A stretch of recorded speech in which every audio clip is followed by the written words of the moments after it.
In this episode of the Young Outcast podcast, our guest, Thomas, discusses his harsh childhood mired in drug and alcohol abuse and his journey to being part of the Venture for America class of 2022.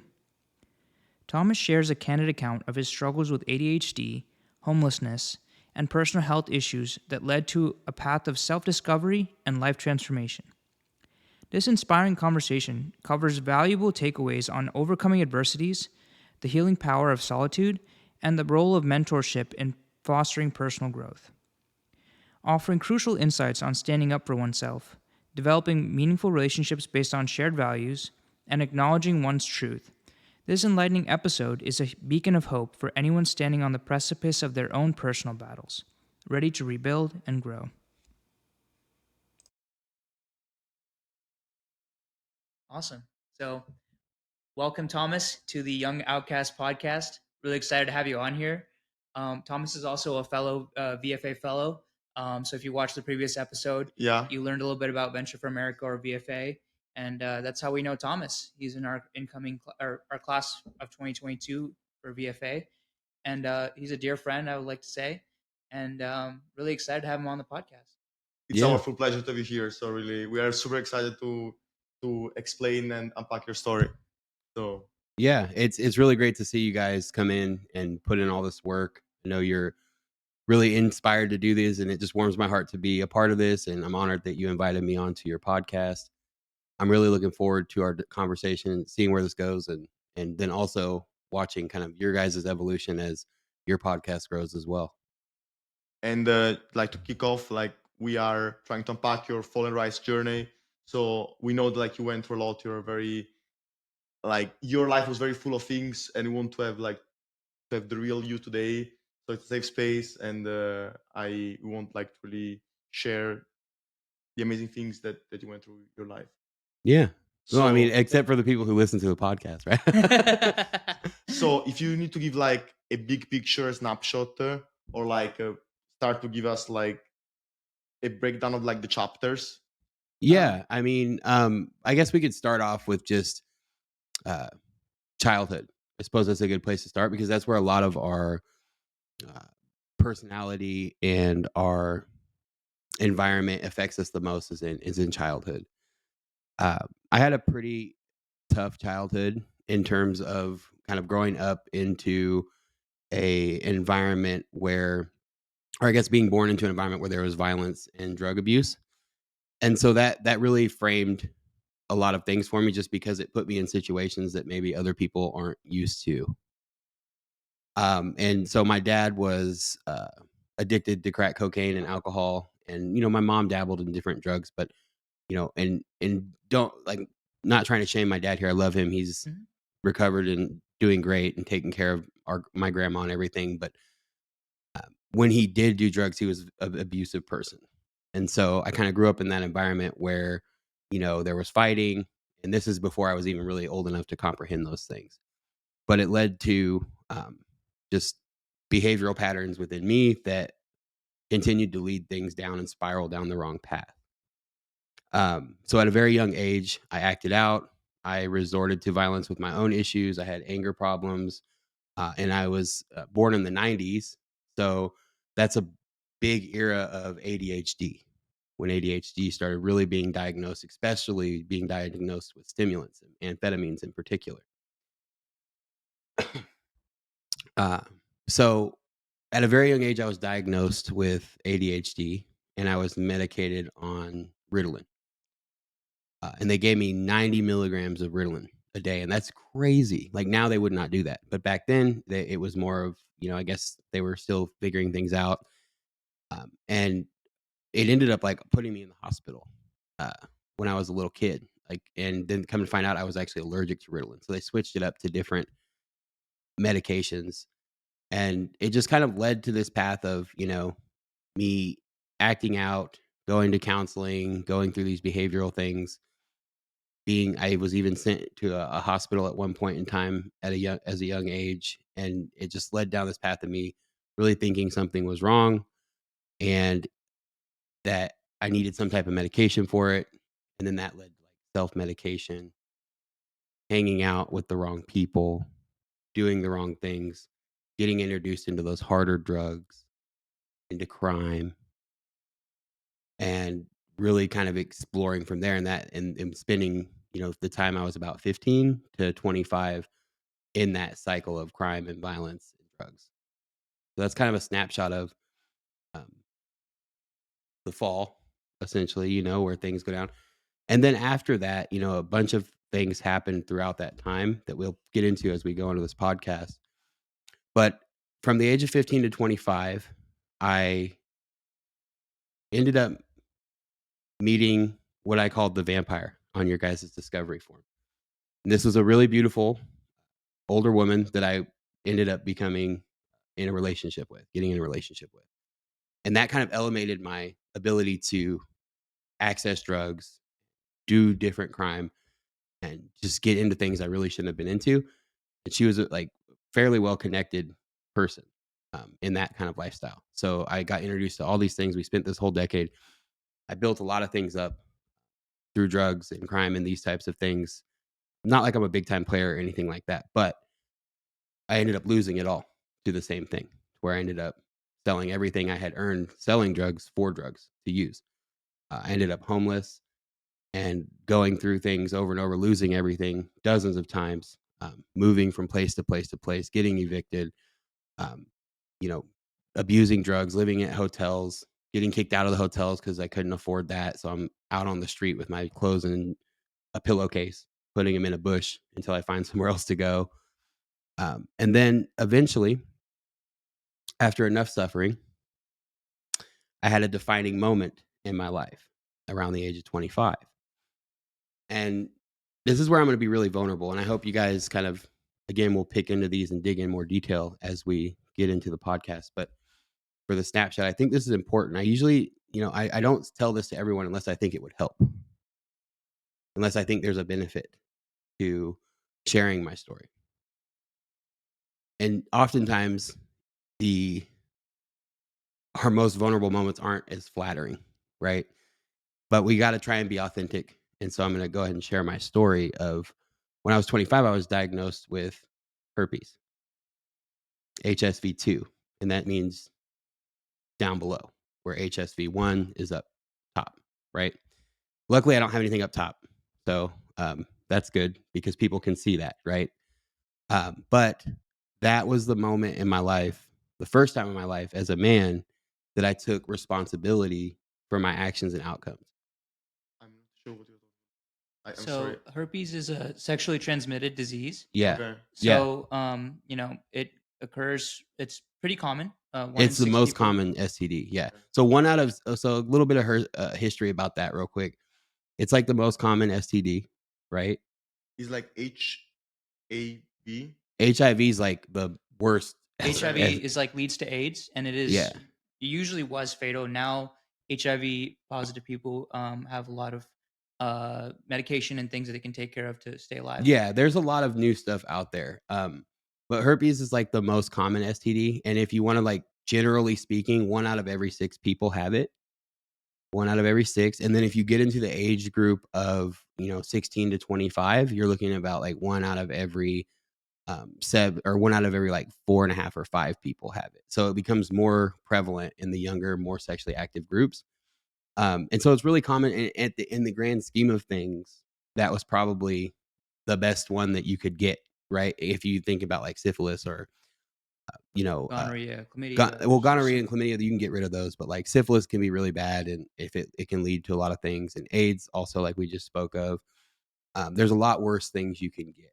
So, but again, though, the reason I think that's important is because that was the moment where I made the 180-degree flip in my life, where the day I was diagnosed, like the next day, I never used hard drugs again. So I didn't use heroin anymore. I didn't use meth anymore. Within 48 hours of being diagnosed, I enrolled into college. And this is coming from, somebody who had spent the last 10 years doing all the things that I just broadly explained a moment ago. And that kind of led to the rebirth piece, right? Where I had started to address the rise, but it's like, it didn't feel like that to me at the time. It was the most lonely part of my life. I didn't have any friends. I felt that was never going to have a partner again. I felt that I had ruined my life, right?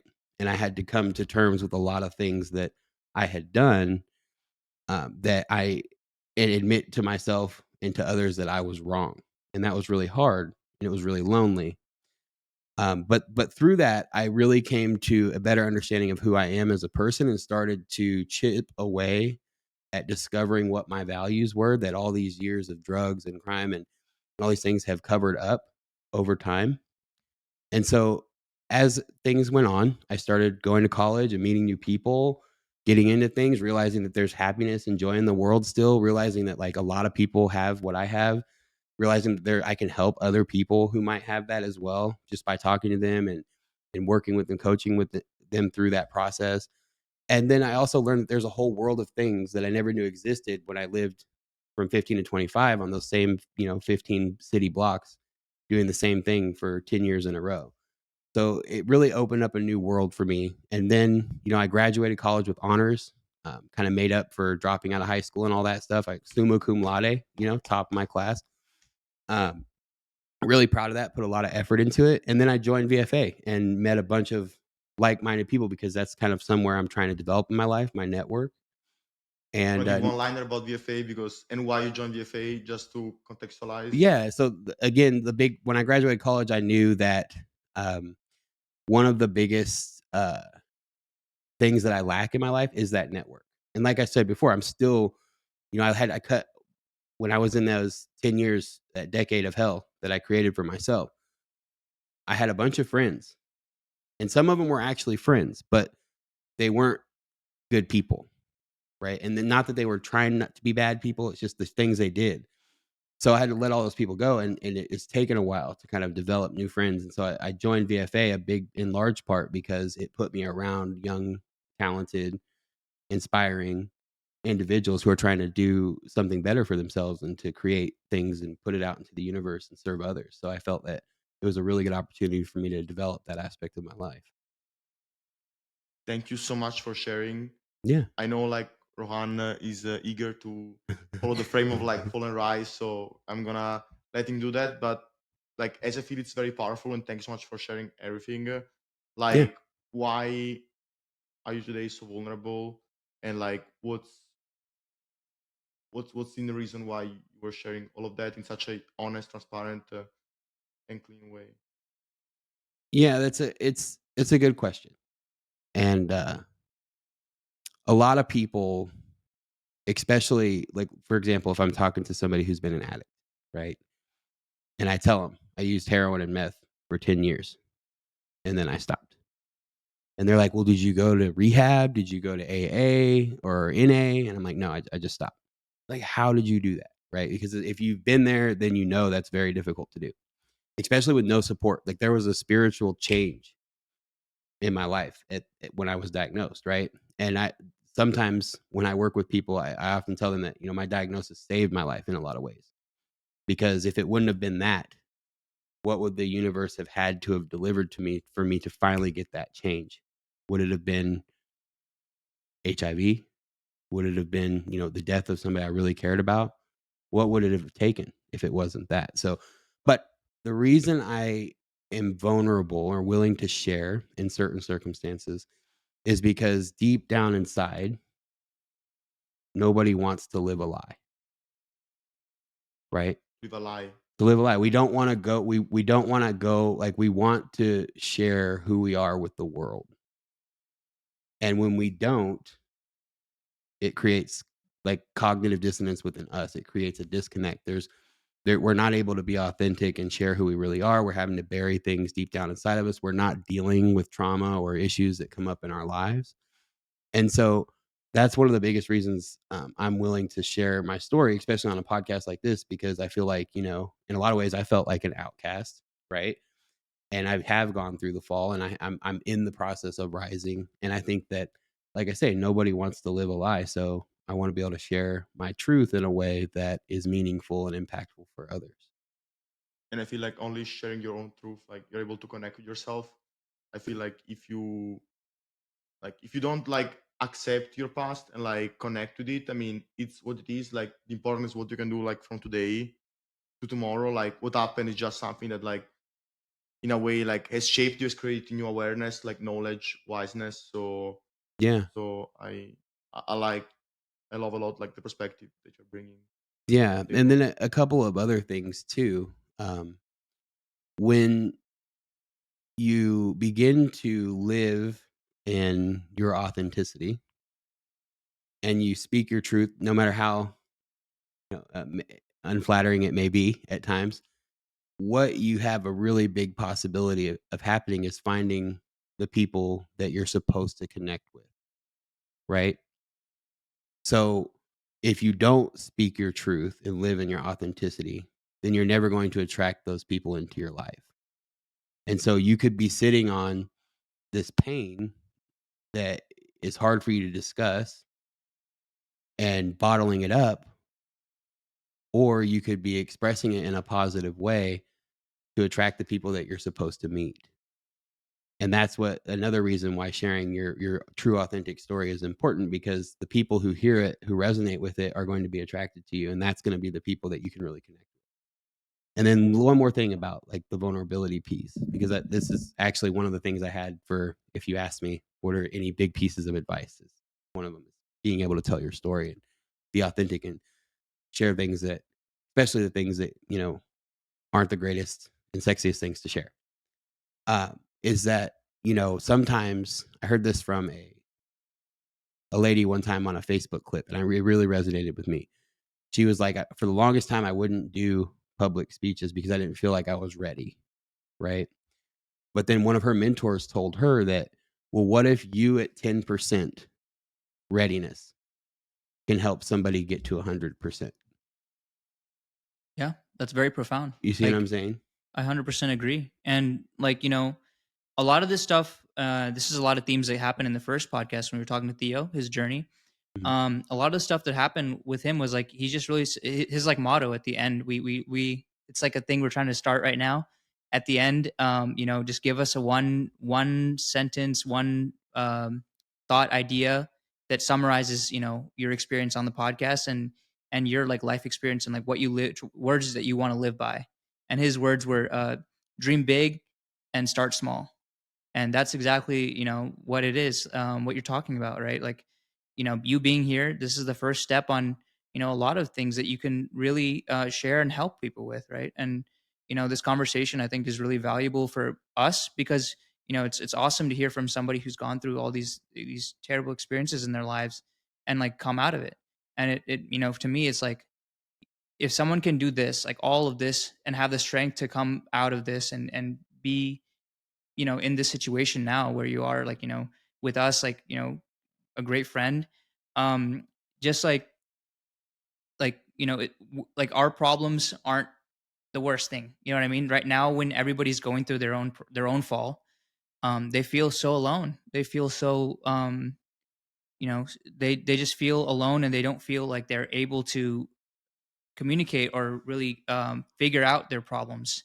And someone else going through their own situation like yourself, uh they can really understand, hey, like even if you at the lowest rock bottom, like you can come up from that, like, you can Yeah. do it. And that's really the community we want to build here. We really want to build a community that of people who feel lonely, who are going through their own falls, and they see like, hey, even people who have gone through the roughest of rock bottoms, they can make it out, and they can do what they want with their life. They can achieve their dreams and goals and follow the right path or whatever path of their purpose they feel that they need to be on. Yeah. Yeah, I totally agree. I think it's great. I think that especially getting people on your podcast who are willing to share those stories is going to really help and resonate with other people who might be going through something, and hopefully at the end of the day it will give people the courage to speak their truth, and that would kind of, I guess, at least from what we've discussed so far, summarize my one liner is just have the courage to speak your truth. That's awesome. I wanna just like one sentence I was thinking like if you have a wound, it's called wound, right? If you have like a scar, A wound. a wound. If you Yeah. have a wound, like the best way is not like to avoid it, but the best way like is to face it. And I feel like if you are talking about it, if you're open to share it out loud, you're kind of healing it. Like I was in a very impactful relationship, was luckily a very positive relationship, but when I got out of it, I was like very scared, very unable to talk about it because it was a very open wound, Boom. wound. And once I was able to talk about this wound again to the world, that's when I was like healing it and closing it. Now, because I want to keep like things as practical as possible, and also I think you have a lot of experience and wiseness that you accumulate with like your mistakes. The first thing that strikes me a lot, and I think it's very important to share it, is like how were you inclined to meet toxic people and now you are naturally inclined to meet like positive energizing people? I think that's a very important thing for like any young person who's watching us or listening to us. Like, why were you like inclined to get into toxic relationships? Like, because I mean, you fall in love with a girl basically, right? So why did you build this attraction towards her? Did you could see some toxic aspects and you just like you didn't care about them, or in general like relationship? Yeah. I think that a lot of especially with intimate relationships and to a great extent also just general relationships with people, um, that if once you get into a position where you're spending time with people that like you could consider a toxic relationship, a lot of that has to do, I would believe, first off with you or the individual not having a solid understanding of their own values, or maybe they have forgotten, or maybe like in my case they were numbed out through all the drugs where you have forgotten. Like I always think about I love old school like legacy Disney movies, right? Because they teach you a lot. And in one of the, I don't know if you're familiar with the Lion King, but before Simba goes back to Pride Rock, he's out there with Rafiki, and Rafiki's the wise man giving him some lessons and reminding him, you don't even know who you are, right? And he's like, I'm the lion, you're the monkey. No, I'm not confused. You're confused because you don't know who you are. And then in the clouds, here comes Mufasa telling Simba to remember who you are, remember, right? And then the clouds fleet away.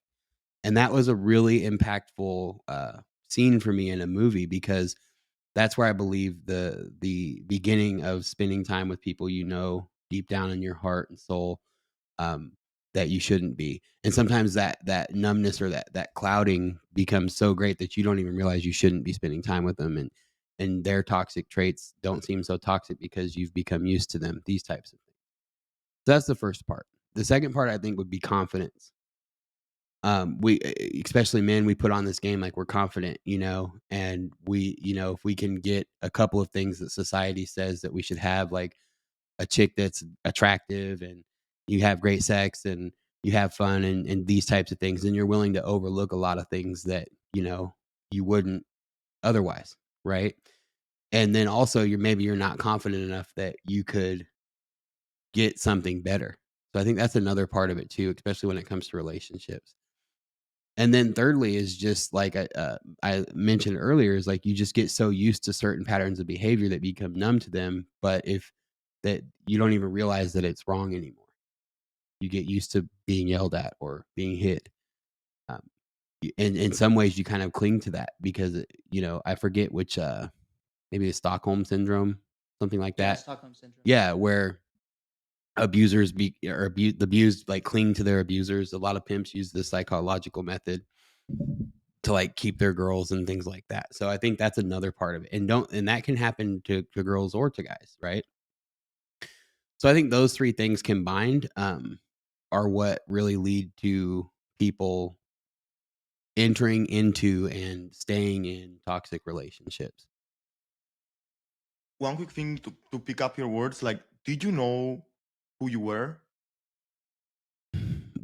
Did you know who you were? Like, you told me that the clouds were like hiding you from who you were, but did you know at the time who you were, or you only figured out later after you Um hit rock bottom? I, so I I had forgotten a lot of things, and my confidence slowly dwindled. I mean, I had peaks and valleys of confidence, of course. Like something goes really well, or you pull something off, and everybody's like, "Dang, like You you did the it, man." Like, yeah. how'd you do that? Or something like that. Like, and some like you would have those moments where, like, yeah, I'm the shit. Yeah, I'm the yeah. guy.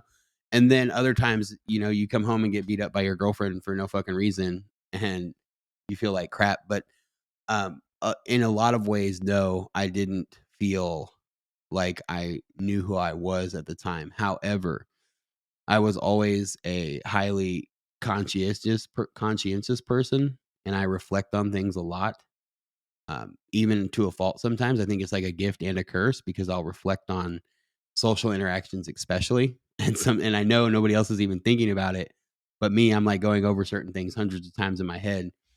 So, deep in my heart, I knew that's not where I wanted to be, but the drugs just got a hold of me so hard that I don't know if you are familiar with, like, heroin, but it's like you can die by coming down off of it, like, by not having it, withdrawals and things like that. So it does psychological and physiological, things to your body that make it very difficult to let it go, and it puts your brain in, like, autopilot sometimes where it's like, if you need a fix, you're like you will let go of your values real quick, if it's got a hold on you. So you might have these idealistic values that are true to who you are, but that doesn't mean you wouldn't easily break them to get high. So yes, I kind of knew that I wasn't supposed to be where I was like that, which I don't think anybody is, but especially me. I Mhm. think that there were a lot of times where I should have died or been in prison still that I'm not, and I honestly believe that I was being watched out over some type of good force in the world. Guardian angel, something Yeah, like that. something, and then that's why I'm still here today, but I didn't necessarily and I still don't necessarily know who I am. Like, the kinda like I mentioned before is, like, when I graduated college, joined BFA, I'm in that process of discovery now, whereas, like, I'm just starting that in my 30s rather than in my 20s because I wasted that decade. Yeah. This is like also something that I'm starting to like see as like a theme. Because like Theo was talking about this too. This is a main conversation we had in our previous podcast. It was like identity, right? Like you can be multiple things at one time, Mhm. and your goods and your bads don't define you, but they make up the sum of the whole, right? Like we are a sum of parts of ourselves that are good and the parts of ourselves that are bad. And then I know you and I were talking earlier about like um our network is our net worth, right? Yeah, So it's very cliche, but it is what it's so important, right? And yeah, this conversation we've been on right now, like where we're talking about who we're around, who we choose to surround ourselves with. I mean, it's just so important, right? Like we're some of the people that we hang out with the most, and remembering who we are really means remembering who we want to hang out with, right? Like we on a day-to-day basis we interact with people, and we should be remembering their names and their faces to like realize, hey, this is someone I want to associate myself with because this is someone who's on the same path in life that I'm on.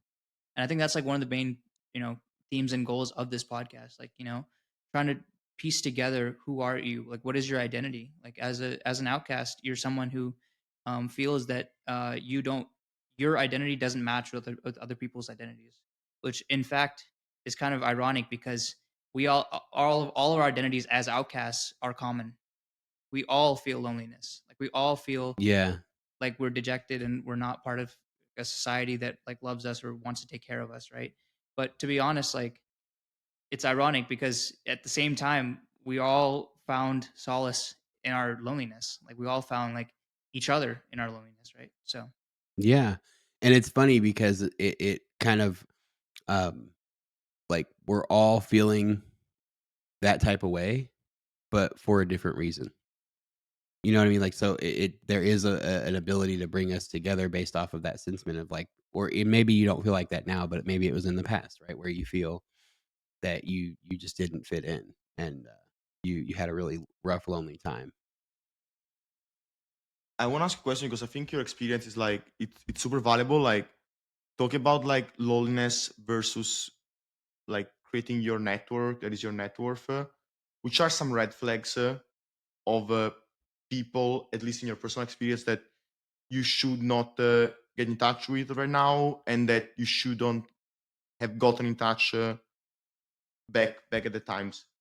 Okay, so you're asking me basically what are red flags that I look for in building new Yeah, relationships? and also in the past, like which are the red flags that you say, okay, it's not really important, but you should have look at it and say, okay, that's a red flag. Probably I shouldn't Yeah. to build a relationship with this person. Yeah, yeah. So I would say that that would definitely be super subjective in most cases, but I do think there are a few um, like standard kind of absolute things you can look at when you and that will be applied to anybody, man, woman, or intimate relationships or not intimate relationships.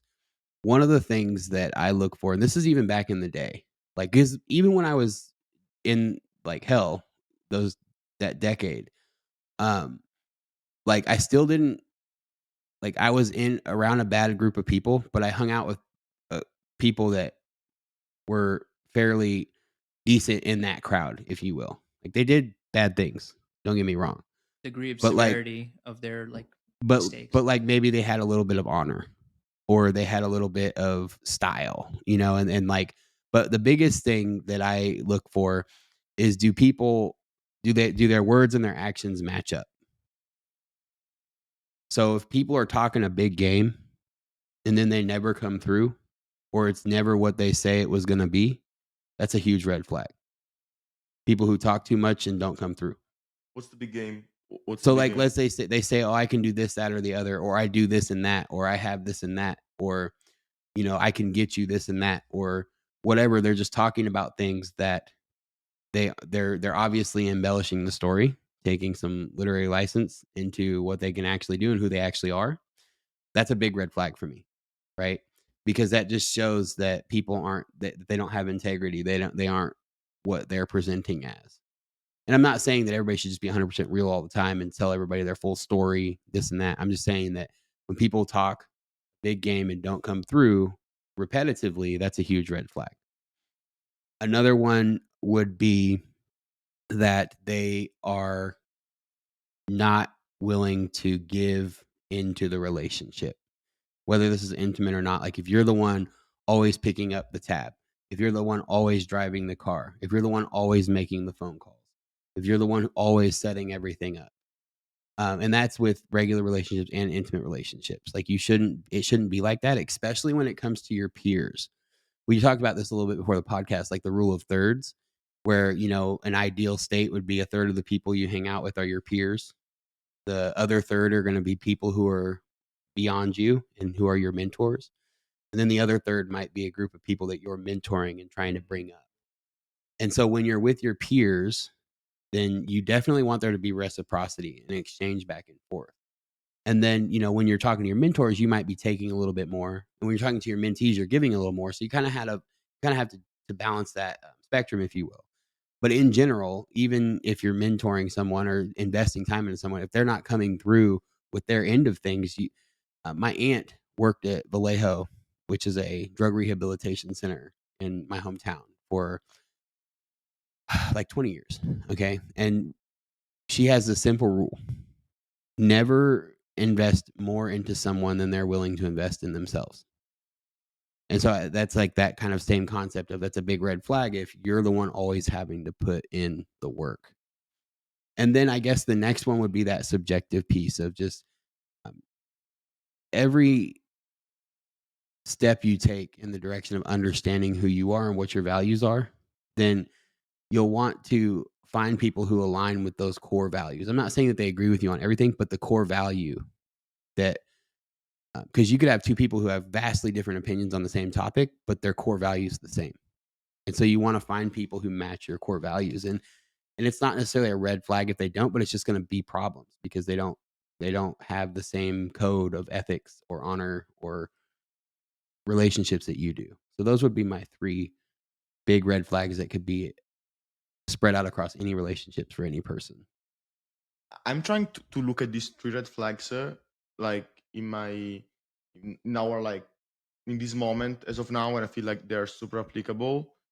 I'm wondering, like, are these the three red flags that you should have looked at when some people will bringing you in the drug world, or there is another set of red flags for when of these people that like brought you in? Because I feel these are like in a like in a world of like good individuals, these are like red flags to detach like the individuals that are okayish, individuals that are like very good, very valuable.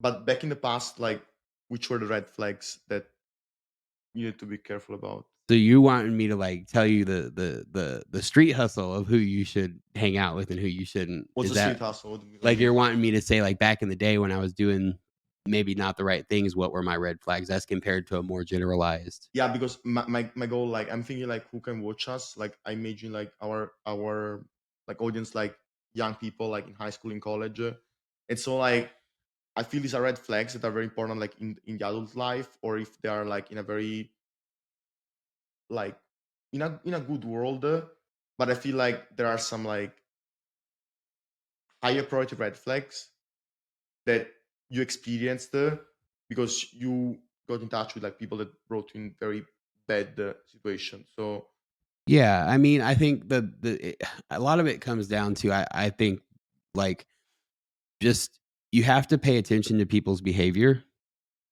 more than their words, especially on the street, especially if you're trying to avoid um, problems and have bad relationships or bad things happen to you. So again, as soon as you identify a behavior, like first of all, you have to have certain behaviors that are in your mind already that you're just not going to tolerate. For example, um, some people are like really weird about even marijuana use, and they're just like, if you use marijuana, it's done. I'm not hanging out with you no more. Right? Some people, it's not like that.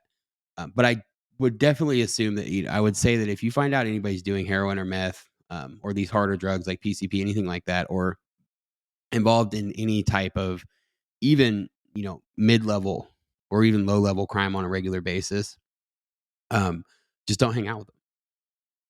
Like that's how you avoid it. So you just get good at eyeballing a situation and people and saying, "Look, I can just tell you're into stuff I don't want to be involved with, and don't spend time with him. Don't risk it. Don't feel like a bad person because you had to tell someone like, look, I don't think you're a bad person, but I just don't want to hang out because of what you're involved in." If you don't have the courage to do that yet in your life, then just kind of say, "Hey, look, I just, you can say whatever you need to say or ghost them." But that would be my number one like tip on that is just pay attention to people's behavior, learn how to see through what people are saying and distinguish between what they're actually doing and what they're saying, because those are the types of things that are going to help you avoid those negative relationships, avoid being taken advantage of or robbed or scammed or anything like that. Um, so, and then anybody who's trying to tell a story that's just too good all the time, like Yeah. that, again, it goes back to that core kind of more standard thing. If they're talking a big game and they're not coming through ever, it's always something different. Then, it's just, there's something wrong there. There's no integrity. So I think that, understand that you have to have and judge for your own self what behaviors you're willing to put up with and what you're not. And then have that hard line in the sand that says, look, I'm not going to go past this line and I'm not going to allow people to come into, you see what I'm saying? yeah, Yeah, setting that boundary Yeah. and like letting people know that that's a line that, that's my line. You can't cross that line. Yeah. And, every healthy relationship has boundaries, right? Yep. Making sure that, if someone is violating your boundaries, that you communicate that properly to them. And yeah, also you set expectations before you kind of get more into the relationship, right? Like whatever it is, right? Like familial, Yeah. friendship, um, you know, real relationships, romantic relationships, whatever it is, you set those boundaries and you set those expectations. And I think that's like a really important thing to do because people have different expectations of every interaction you have with them. People have expectations of every business or like personal relationship that you have. And communicating that's the big thing, right? Setting that expectation and living up to that expectation, holding yourself accountable, holding your significant other or your other person in that relationship accountable. um that's the big, theme, I would say, like, especially for you, right? Like, you're talking about your journey and your experience, right? There's a moment where you found yourself like holding yourself accountable, Right. and Yeah. and that's where it really starts, right? Like the fall to rise. The rise begins when you know who you are and you are accountable for yourself. Yeah. When you start to actually say, okay, this is me. Like I'm in control of my life, good or bad outcomes. That's me. And you have to take responsibility for that and be willing to say at times that you were wrong. And one other point too on the relationship piece is making sure that you tactfully communicate in real time. So, like, you see this a lot in sports. Professional sports is really competitive, even their own team. Like, you'll see professional football team, for example, practice together about to beat up their own teammate. But one of the things about a really good football culture is, yeah, you might have that, but in the same 5 minutes, they're on the sideline, like, look, let's watch this. We're good. It was just whatever, whatever. They're shaking hands and they're smiling and laughing 10 seconds later. Now, that might not always be able to happen in the real world because sometimes it's not tactful to instantly always check someone on their behavior that you don't accept, especially if it's a longer term relationship or if it's a more serious relationship, and you want to be respectful. Because you always want to, especially if you're in a relationship, like intimate relationship with someone, you don't want to especially check them in front of people. You don't want to like show any type of like thing like that with your relationship. You want to be respectful. But what I'm trying to say is that when something bothers you, don't let that fester. You need to be able to tactfully, calmly, respectfully approach someone in a way that isn't necessarily blaming them, but letting them know that the behavior in this certain situation does not work for you and that you want to have a good relationship with them. You want to, you know, continue to grow and build and love together. But don't let things fester. And this goes with your friends as well and your family. Like I would say it's most important in your intimate relationship, your actual partner. Then it would be really important with your family as well. And so arguably even most important with your family because you're with them the longest. But I think the intimate relationship's the most important relationship in your life. So, and then with your friends as well, you don't want to just like, if they keep doing something like, even something as simple as like calling you something that really bothers you, you know, or, always doing a certain thing that is just like really gets on your nerves. And sometimes you're like, I don't even want to hang out with this person today, or whatever. Talk to them in a tactful and respectful way. And, that shows that you care about the relationship. And then also their response to that will show you how much they care about your relationship as well. So and sometimes it might not be the best response right away. Sometimes it can throw people off, but if they end up coming around, like don't expect an immediate, but if they end up coming around and talking to you about that, then you know that they care about the relationship too. Yeah. And that goes back really quick to the theme of like, like your network is your net worth, right? Yeah. So when you set those expectations and you set those boundaries, you know your worth and you know their worth, and you know that you both equally value each other's time and both equally value each other's mental health and emotional health. By like setting those expectations, you're like, okay, we both value each other enough to be able to like sit down and talk about this, dedicate some time, Yeah. some real like effort and time into having these tough conversations. And then it leads into a healthy relationship.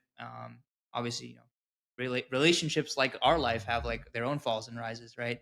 Yeah. You guys, have these relationships in the past that have really defined you, and they are your falls and rises. And they're a lot of the reason why we're sitting here talking about this. I would like to, like you mentioned some stuff that I really relate with. And the first one is like tactfully saying some stuff, sir. Something I learned and like probably was a suggestion from like a therapist that I had. Is start the sentence with I instead of you. Because if you say you did this, it's pointing the finger at that the person for a behavior. Instead, if you say I, for example, I felt sad about the action, you're not judging the action of the other person. And you do it when you start a sentence with you. If you start with I, you share your feeling regarding the action that the person did. So you're just sharing what you feel. There's no judgment. Just looking Right. inside yourself and sharing it. One thing. Second thing, I think I forgot. but was also very important. You mentioned something about relationship. Yes, something that some people would like. I mean, would, if they know me well, would didn't never happen with Rohan in a strong way. Hopefully, will happen soon. I love with relationships. I'm waiting with relationships to have a moment of discussion. I don't want to call it fight, but like a moment of argue to see how we are going through the discussion to argue. When I enter a new relationship, could be like mainly intimate, but also with a person I consider friend. I'm hoping to get a discussion as soon as possible and argue as soon as possible, a difference of perspective as soon as possible to see, okay, with this person, how I'm gonna go through it, because that's the first moment where I see, okay, this person is a nice person, where like the core values are the same, or like understanding, respecting, or this person starts to make like herself, himself, themselves above me because they want to be right, they want to like just win the conversation. That's a massive red flag. Coming back to what we said, and I want to be very practical because you share very practical elements of your story. You say top one thing, and also run like say it again, like you should put some boundaries, you should like see behaviors you don't like and say, okay, tactfully say I'm out. Why was not easy? You said at the beginning like the top three red flags. The first one is like behaviors Yeah. are kind of wrong. I don't agree. Why was tougher for you to respect this rule? In my previous Yeah. In with the vampire. in the dark. No, I'm saying like anything that happened in the dark age. So like with the drug use. I mean, Yeah. I major people brought you there, right? Yeah, I think a lot of it was kind of what I mentioned was the fact that my core values were clouded, right? And so I had forgotten like who I was in a lot of ways. I also became accustomed to things. So, for example, the first time you get a gun pulled on you, for example, it's really scary. The fifth time, it's not so bad, right? Some people that would be a life defining moment. I just got a gun pulled on me, got robbed, right? Um, some people will get a gun pulled on them and jump out of the moving car. Like, oh, I gotta go. And they're just like running. And then like they dropped all their drugs and money on the ground when they hit the ground. So they run back toward the car and while they're getting shot at to pick up their money and drugs and still run off because it becomes habitual, becomes something that does not raise those crazy red flags at the first time it happens. And that's a very extreme example. But I think that happens in relationships as well, to where first I think it was those values, the repetition of things that I've just lowered myself to. Now I would kind of think of it to a frequency or a vibration that didn't put high alert to those types of things. And then also a confidence issue. Like, yeah, I pretended I was this hot shot dude and I did all these things and this and that, and I was tough and this and that. But really, at the end of the day, I lacked confidence.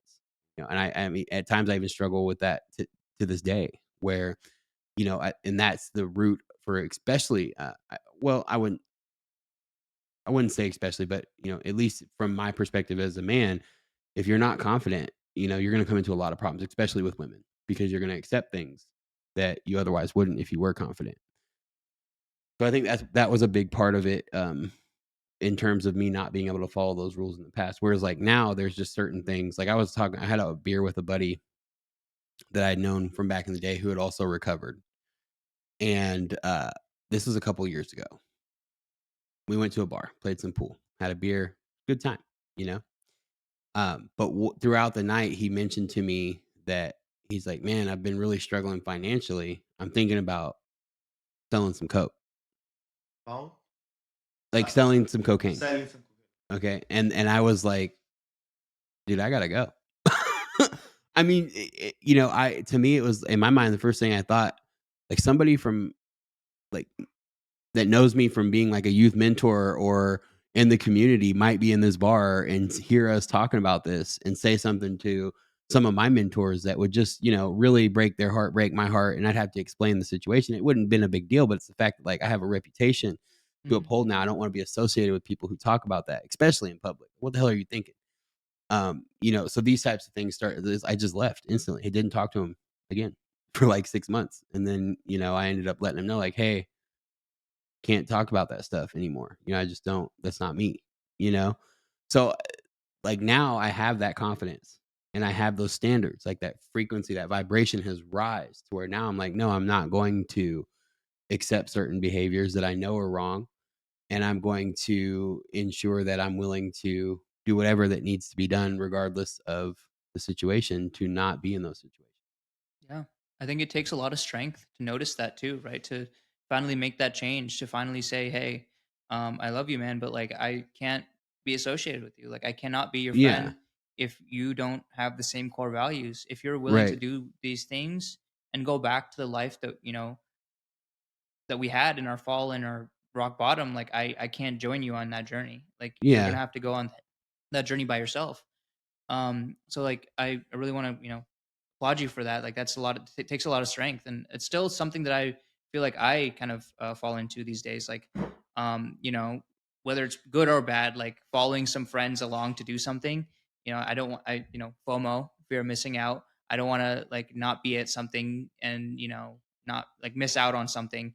But realizing, hey, like if you and I are not going on the same journey and you and I don't have the same values, like recognizing and having the strength to cut those people out of your life. And Yeah. some people, and like something that I'm like thinking about too right now, like it's a question that I just thought of is like how do you do that with people you can't cut out your life necessarily, right? Like how do you do that with your family members? How do you do that with someone you're super intimate with for a really long time? Like how do you adjust to that relationship and like figure out um, where to go. How do we evolve from what's going on right now? I would probably say I'll address the family one, but for the relationship piece, I'm probably not the best um, word of advice on that. I can give my input on the family though. I think that with family, this is again, we kind of talked about like you've got your general peer to peer relationships and things, and you've got your family, and then the intimate relationship. Again, I think that intimate relationship is the most important one you'll ever have in your life, and that is the biggest and most important decision you'll make in your life is who you're going to invest in that long term relationship with. Eventually, whenever that happens, it's either going to make or break you as a person. But when it comes to family, I think that you can't necessarily cut them out, but you don't have to spend time with them. You can be cordial. You can wave at them when they are at grandma's house and you can talk with them. You can maybe go out and have a fun night with them, with the rest of your family and be respectful, but you don't have to invest any other time or energy into that person if they're negative. And if they're super negative, I would say that, family or not, you do what you need to do to ensure that you are living the quality of life that you want to and that you deserve in your life and that is in alignment with your own values. I'm not advocating just cut people out, but I'm saying if it is to a point where it's like you just can't deal with it, take a break, you know? Don't necessarily, and I've struggled with this and with family. It's easy to get into arguments because you've known them for 20, 30 years. Um, Try not to do that. Like, don't say things out of anger or frustration. That's my big thing. It's not that I'm angry. I get frustrated with certain people in my family, um, especially the family members. And I'm sure my family did this with me when I continued to repeat these bad behaviors and continue to act like it's just something new. Like, I can't believe this is happening. Well, you've done it 100 times. Like, how can you not see this pattern type of thing? And then not only that, but you're bringing this drama to me or to my mom or to my sister. And so now I have a problem because I've got to make sure my mom and my sister are okay. And my mom and my sister won't stand up for themselves. They'll just keep giving and giving and giving and giving, right? So like I would say just take a break. Don't feel like just because they're family, you have to invest time and energy into them. If it's not gonna work, then take a break. And if you do speak on it tactfully if possible. With Try to have restraint in speaking in anger and frustration and just be willing to say, look, I love you at a distance. Yeah. We have history together, we're family, but I don't need to invest my time or my energy into you. really good advice.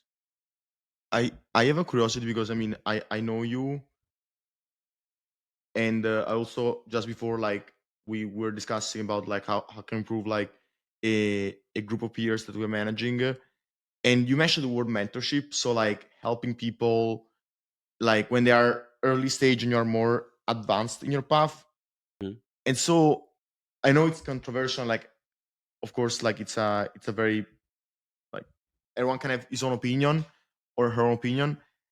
When you have a peer that is like that that is kind of at the beginning of a journey that you want them to avoid to take, for example, like your friend, he said, okay, Thomas, I'm thinking to sell drugs. Of course, if he was telling you like I'm selling drugs, do you want to sell them with me, you would tell him like fuck you, like go to fuck yourself, you stand up and you go away. But if he's telling you like I'm starting to sell drugs because that's an intrusive thought I'm having, at that point, like there is kind of and these are the questions, probably two prompts, like the Thomas of the past would have liked if he had a buddy to kind of to have the buddy close to him and like remove from him this thought, like what's the ideal, probably of course there was a course of action, what's the ideal behavior, like trying to be as distant as possible, try to mentor, try, because that's the decision I struggle a lot, and my impulse, for example, if someone is telling me like I want to sell drugs, say like I'm not the right person to talk to, like I probably can connect you with someone else that had issue with drugs and could better help you hands on this problem. But you were like person that he could kind of relate to about this topic, so probably that's why he brought it up to you. So how do you kind of handle mentorship versus like I don't want to talk to you anymore? Yeah. So what I think you're asking me is basically like what advice would I give to someone who is saying, "Hey, I want to sell drugs or I want to do this negative behavior," and it's kind of a peer relationship where it's kind of someone on your same level. Yeah, yes. So which advice would you give to that person? And probably the question that it's a controversial topic, but like parts of you would have liked to stay seated on the table and try to help your friend to go through that topic, because I know you're a big advocate of mentorship, and I would feel that you would have been a great mentor for your friend telling you, I want to sell drugs. Like you were probably, he was so lucky to have you in front of him while having this crazy, non reasonable thought. Right. Yeah, and see, and unfortunately, this happens with one of my nephews, right? Um where he is 16. He's like 6'4". He's about 250, 260. Really good looking kid. Okay. When he was about 14, his mom was getting child support checks and she just kept let them stacking up on this card. They got up to like $15,000. What's that? Sorry, I'm Like not. child support is Yeah. when like basically her baby When daddy was paying child support and she was just keeping the money so and saving it up. yeah, like in America, child support is basically like when you have a father and a mother and they're not together or whatever. Okay. Um, in order for childcare, the court orders that the parent that is not in custody of the child needs to pay some of the expenses.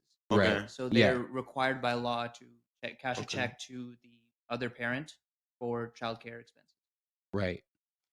And now this isn't necessarily a peer relationship, but I think it kind of Yeah. fits. But I'll get to the peer relationship after I kind of touch on kind of something that really is um, applicable to your question. Because for one, not everybody's going to like, hey, I'm thinking about selling drugs. Like it doesn't really cross people's mind as an option unless they've done it in the past. And usually that kind of behavior starts off really young. So it's like, that's not necessarily going to be the most common thing, but maybe they're coming to me or telling me about something that they're doing, or maybe mention it in passing subconsciously, don't really mean to, or maybe I find something out that they're doing. Like I walk in on something really weird, like what the hell's going on here? you know, Mm-hmm. then you kind of just know, and now it's awkward. Okay. And you're talking about it. But with my nephew. He took that card with that $15,000. Now, when you're 15, 14, and all of a sudden you have $15,000 in cash, you're like the man. And he's 6 foot.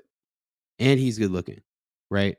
All these things playing. So he looks like a grown ass man at 14, or at least an 18 or 19-year-old, and a big one. And he's got this $15,000 in cash. So he's just like swimming in the glory of youth, right? He's the guy everybody's like, hey, so. But sorry, And why for child support the child would receive a cash well, amount of he $15? stole that credit card. Ah. So he His stole the mom credit received card. the money, and the child had received Yeah, he stole it. And so he has all this money. He's pulling out cash and he's just like living it up, right? And when you're 14 or 15, that's a lot of cash, okay? And it goes on for like 6 months before his mom even finds out. Don't even want to get into that. That's one of those people that I love you at a distance. But so she ends up finding out. He had already spent all the money. Okay. But what I'm trying to say is like that experience for him really caused a problem for this kid because he got used to that fast money for nothing. And so now he thinks that's how he wants to have money. He got that big thing for nothing. There's only a few ways to do that. You can scam people, win the lottery, or sell drugs, right? Or do crime. Like that's really the only options that you're really getting a lot for doing very little. And he keeps like he was telling his mom, like, oh, I sell drugs, this and that, and the other. And it got to her so much that she finally called me and I was talking to him, which he was just making up a story to sound cool because I called him out on it. I was like, because I was like, okay, well, what are you selling? How much are you selling it for? I started like letting his numbers just didn't add up. I'm like, dude, you're full of shit. Get out of here. What's your financial statement? Quit doing this to your mom. Like, will you stop? Who's your accountant? Let me talk to your accountant. And it's like, he finally broke down and was like, I just want to make money. I want to like be successful, this and that. But so it's like in certain situations, you got to kind of either call them out on their bullshit, try not to like influence them to do it. Definitely don't educate them on how to do it. But it goes back to that point that I said a moment ago about my aunt who worked at Vallejo, the drug rehabilitation.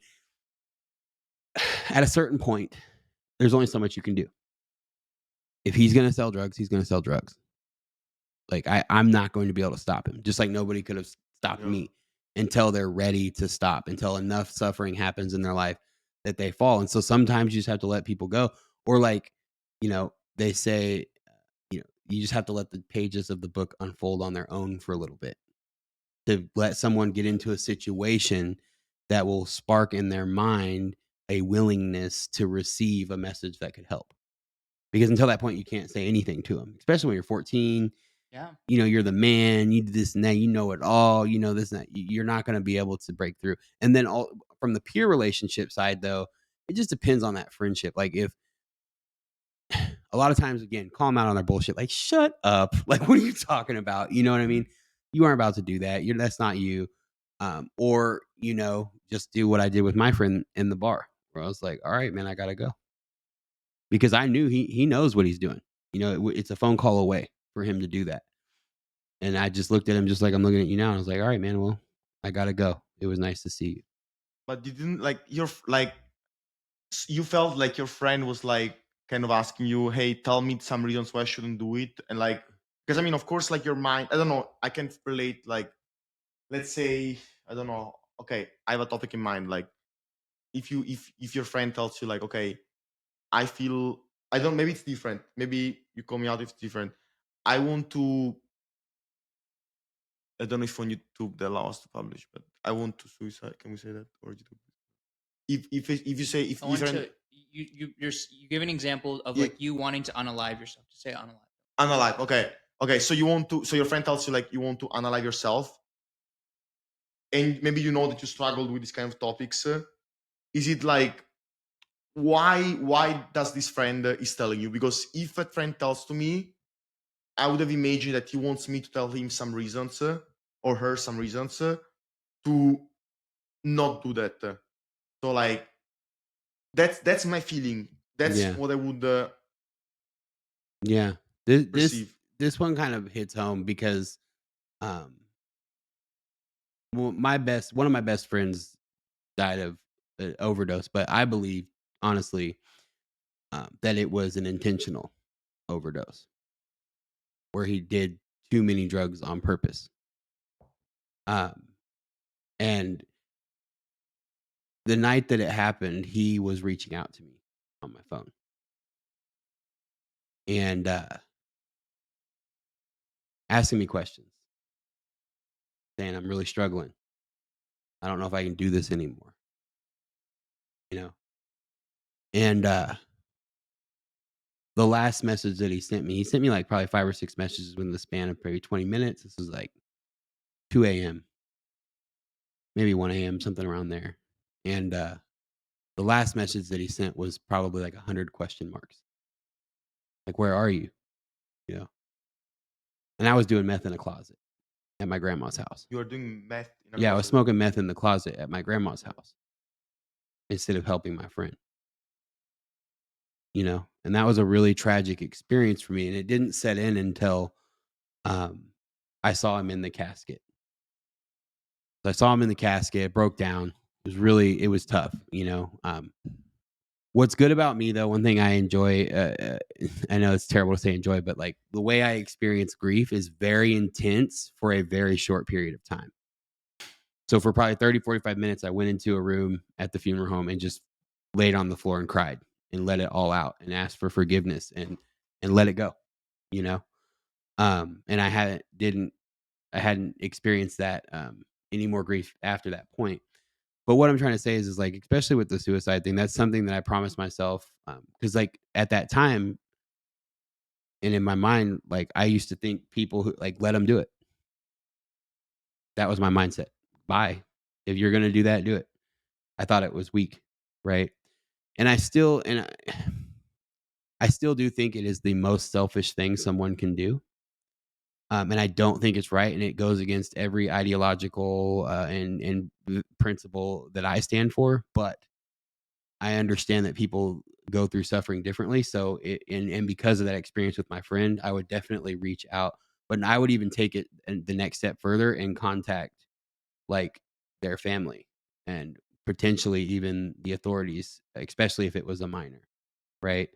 Um, and if I could, I would go over there, right, and be like, "Look, let's talk."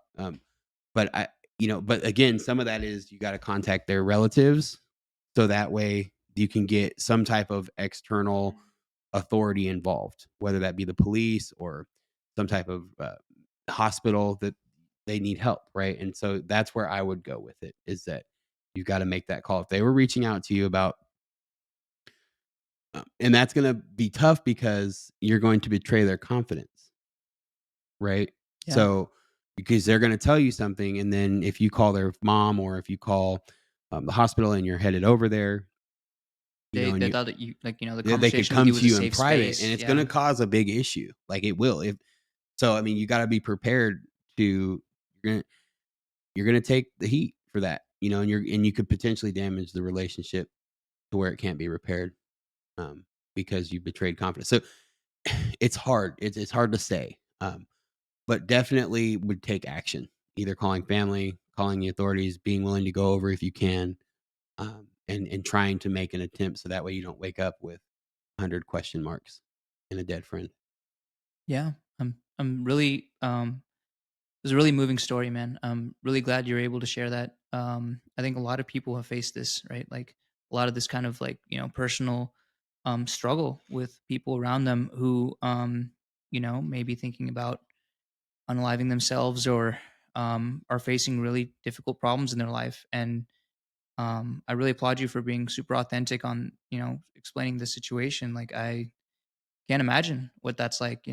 Um, and I really empathize with you. I really hope that people who are out there thinking about, unaliving themselves or have family and friends who want to unalive themselves, like, you know, just watch out for them. And you may have, like you're saying, you may have to lose that connection with them if you speak out about it, but it's better than losing them, right? Right. And hopefully if it did get elevated to a level where there's third parties involved and this and that eventually one day they would be able to recognize, like, look, that person cared, and but it's just a tough one. It's so difficult to it's difficult. And because a lot of times though too, you can kind of hear those types of things throughout just other conversation. Like one of the things, um, I'll say his name because he's passed away, and it's Alexander. One of the things Alex used to say a lot is, "Here's what I want to play at my mom's funeral," you know. But for some reason, in the back of my mind, I was like, he's thinking like that's what he wants played at his funeral. Or sometimes he would say, "I bet you nobody's going to show up when I die."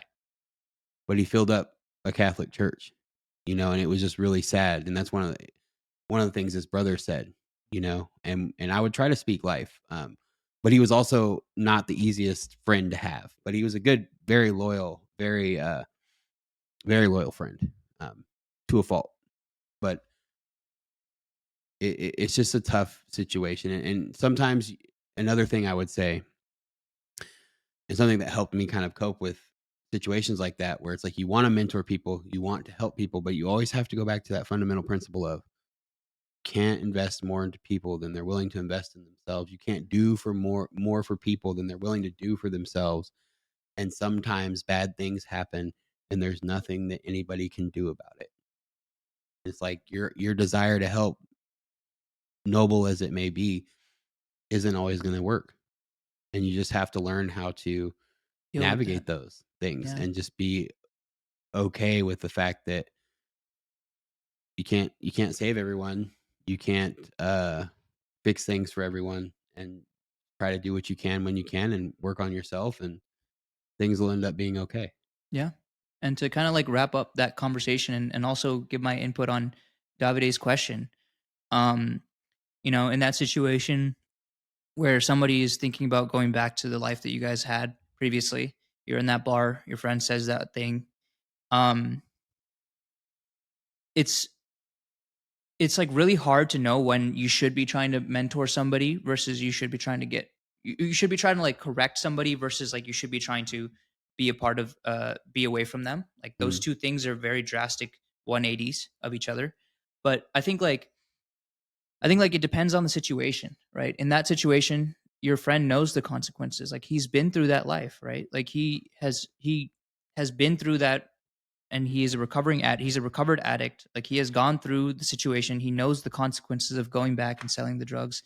That's an adult decision. That is someone who is an adult and who has looked at his past and decided, I want to go back into that life and that situation. And that's something you have to look at and you say, hey, like, you know, I that's not my core value anymore. That's not who I am. So that in that situation, I think mentorship is not really the right way to go, right? Like, it's really just cutting those people out of your life, like knowing the situation and knowing the circumstances. And with peer to peer, especially, what I noticed with like friends is like, if you're somebody who's not going on the path that I'm going on, like we're adults, man. Like you, you say you're 20 something or you say you're young, right? Whatever. Like you're still an adult capable of making decisions. You're still an adult that can reason with yourself, hey, like I know the consequences of my actions. Like at this point, you need to learn, right? Like if you're a kid, I mean, obviously you should still know that your actions have consequences, but obviously they're not going to pay attention and listen because you're kids. But as an adult, like there's some point where you've got to know, like at that point, that person, they know what they're doing, right? You can't try to save everybody. You can't try to save people who don't want to be saved, you know as yeah. the great the great oh man, how did I forget his name? J Cole. She don't want to be saved, don't Yeah. save her. Please And don't that don't there's a do lot of that. truth in I'm gonna that. cut that out, but um Why? That's amazing. I think it was under 30 seconds. You should be fine. I do think also, I think what you're touching on here is agency has a big piece about this. Like as a like children, yeah, you're gonna do more. Like if I have nephews or kids, like yeah, I'm gonna do more, to if I had to at certain points, like just go grab them up, throw them in the car against their will, take their ass back to their mama house, whatever needs to happen, right? or can you go do it slower? Like I didn't get anything. Sorry. There was a saying like with a kid that is your, like, let's say your nephew or something is out like being crazy at his mom's house and acting a fool like he a grown man, and he's gonna yell at his mom and throw shit around the house and this and that, act belligerent at home, right? And maybe there's no father in the home. And so sometimes you might have to go over there and be like, look, dude, you're not going to act like this. This isn't allowed. And like enforce certain things because they're a child. They don't really have agency as much. They're starting to gain agency. What I mean by agency is yeah. like control of their own actions Okay. and taking responsibility for their actions. But as you get into these peer and peer relationships as we're adults, it's like everybody has agency, whether they choose to recognize and take advantage of it or not. And another thing too, beyond the agency piece, is when you enter into a mentoring relationship. So I spent 4 years as a youth mentor. Really great organization, mentoring at-risk youth. So you think of Big Brother, Big Sister for like felons and young offenders, things like that. One of the things that the program did really well was getting into the court systems in, you know, medium-sized cities, couple 100,000, 300,000, under 1 million. But, these smaller size cities, they're really good about getting into the court system and having options for kids to be mentored by an at-risk youth mentor rather than continue going back to jail. Because the thought is that, hey, if the kids go to jail, it's really just a crime school. Like it really is. It's especially for kids. Well, and adults too. Don't get me wrong. Prison and jail is no joke, especially in bigger cities. But what I'm trying to say is that what really hurt the effort. So yeah, we were good. We were in these jails. We were in the youth courts. We were there, but a lot of times the kids were mandated to be mentored, and that's a big divergence from the most successful mentoring process where somebody agrees to be mentored, They wants to be mentored. advice. They want Exactly. It needs to be a two-way street and we really struggled with those young kids who were mandated that they were like, they knew they were there so they didn't have to go to jail. So they would just, and they're not like, they're obviously little criminals, little hooligans. So they're not stupid. They know how to play the system. They know how to just do the bare minimum without getting by. They know how to fake a relationship and try and get close to you. They know all these things already. They know how to manipulate, right? smart. So with a peer-to-peer relationship in particular, if you are to start like wanting to mentor your friend or to help them through a certain issue, like one of the things they teach you in coaching is that you need to ask permission to coach. Don't go around coaching without asking permission, right? You need to get that verbal consent from the other person that they want that advice. They want to enter into this situation. And then that's when you start to set your boundaries for the coaching session or for those mentors, the time you spend together. And you start to build this structure and these expectations and this mutual respect and these norms. And it's not like you have this piece of paper, okay, here's the contract, but you start to become more, you gain a greater ability to kind of establish this through conversation, and be able to kind of set that up. So definitely those are two things that you need to take into account. The person has to be willing, not mandated, and you need to ask permission. You can't just start coaching and mentoring. It doesn't work like that. It can, but it's not. That's not the ideal situation. And like that's more for like people that are like not in your close circle. So how to start with a new person, a coaching relationship. When you were talking before, like, and you said like if you spot like a friend of yours doing some bad things, you would call the third party, so like family. In a case of the S word, like the offing yourself type thing, Okay. like unliving themselves. I think you Okay. said. I don't know if we could say Or the like other selling word. Yeah, drugs, like you can say I'm alive. Yeah. You can say the S word. No, you cannot. Okay, so yeah, but that's what I'm saying is like that in that case, that's an extreme case. you know? what I'm curious is like, and that's something I was asking to myself, like, in case I am that third party, and that's probably the question I'm asking to you, like, as because I mean, especially like, so let's say you are like you are talking. In that case, I would not tell a third party. That's I that what I'm saying is that they when there's an extreme medical issue or something about the unliving, that would be a case where you might do the third party. No, that's that's basically snitching. You can't like they're an adult. Like if it's my nephew, I'd handle it myself or talk to their parents. But like How that's for the question was like, how would you? That's my ending it's question. hard to say how because it's so situational. It's more of like again, and sometimes it's just not going to work. Like there's only so much I can do.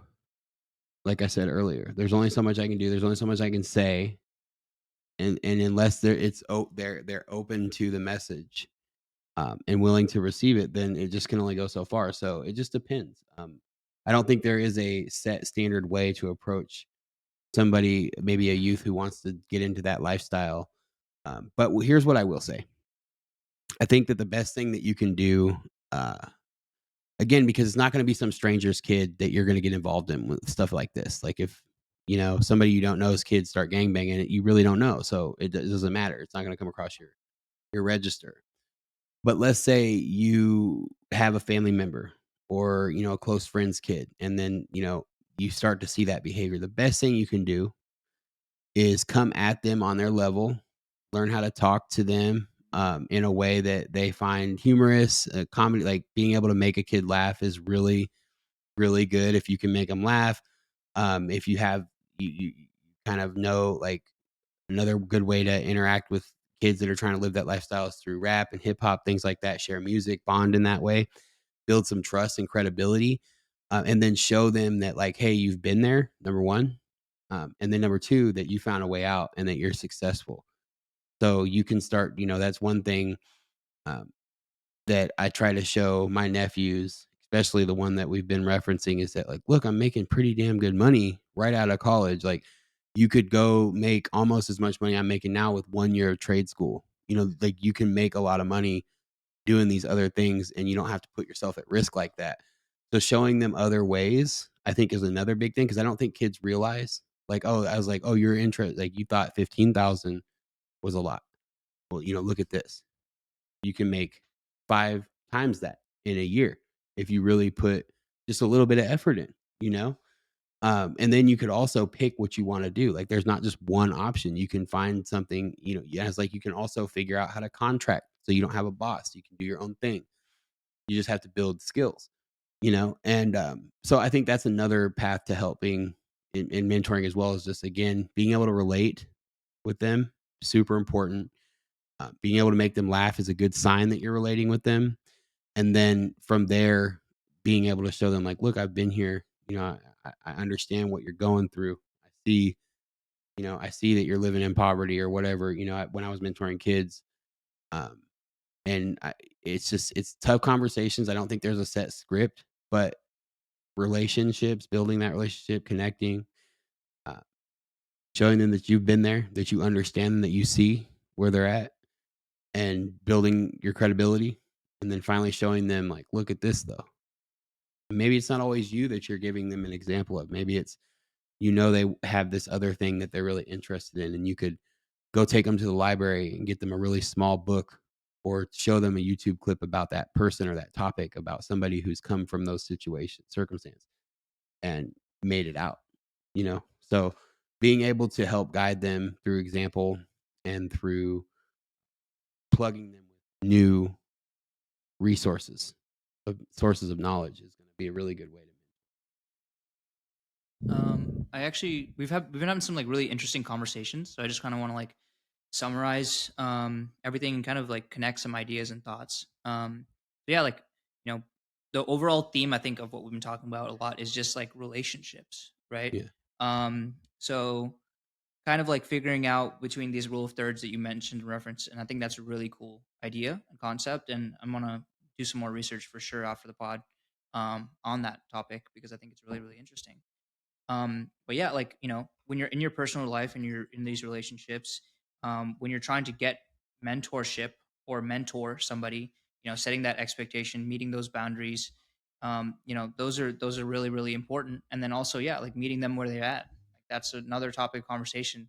Again, referencing Theo, like that's another topic we had with him. So, um, that step by step process of like when you're in that relationship with these people, whatever it may be, um, understanding that they have personal agency in their own life and understanding that you need to take accountability and agency of your own life, and then meeting each other at that equal point and Yeah. setting those boundaries and those expectations, and knowing who to mentor, knowing when to mentor.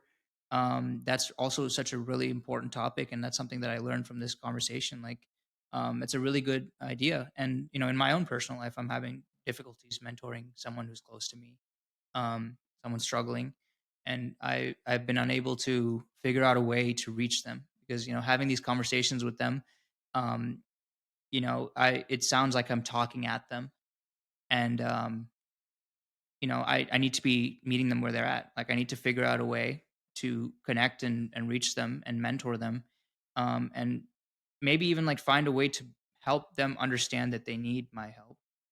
Figure out a way to like navigate that because it's someone that's close to me that I wish the best for, and they're kind of not on going on the path that they should be going on.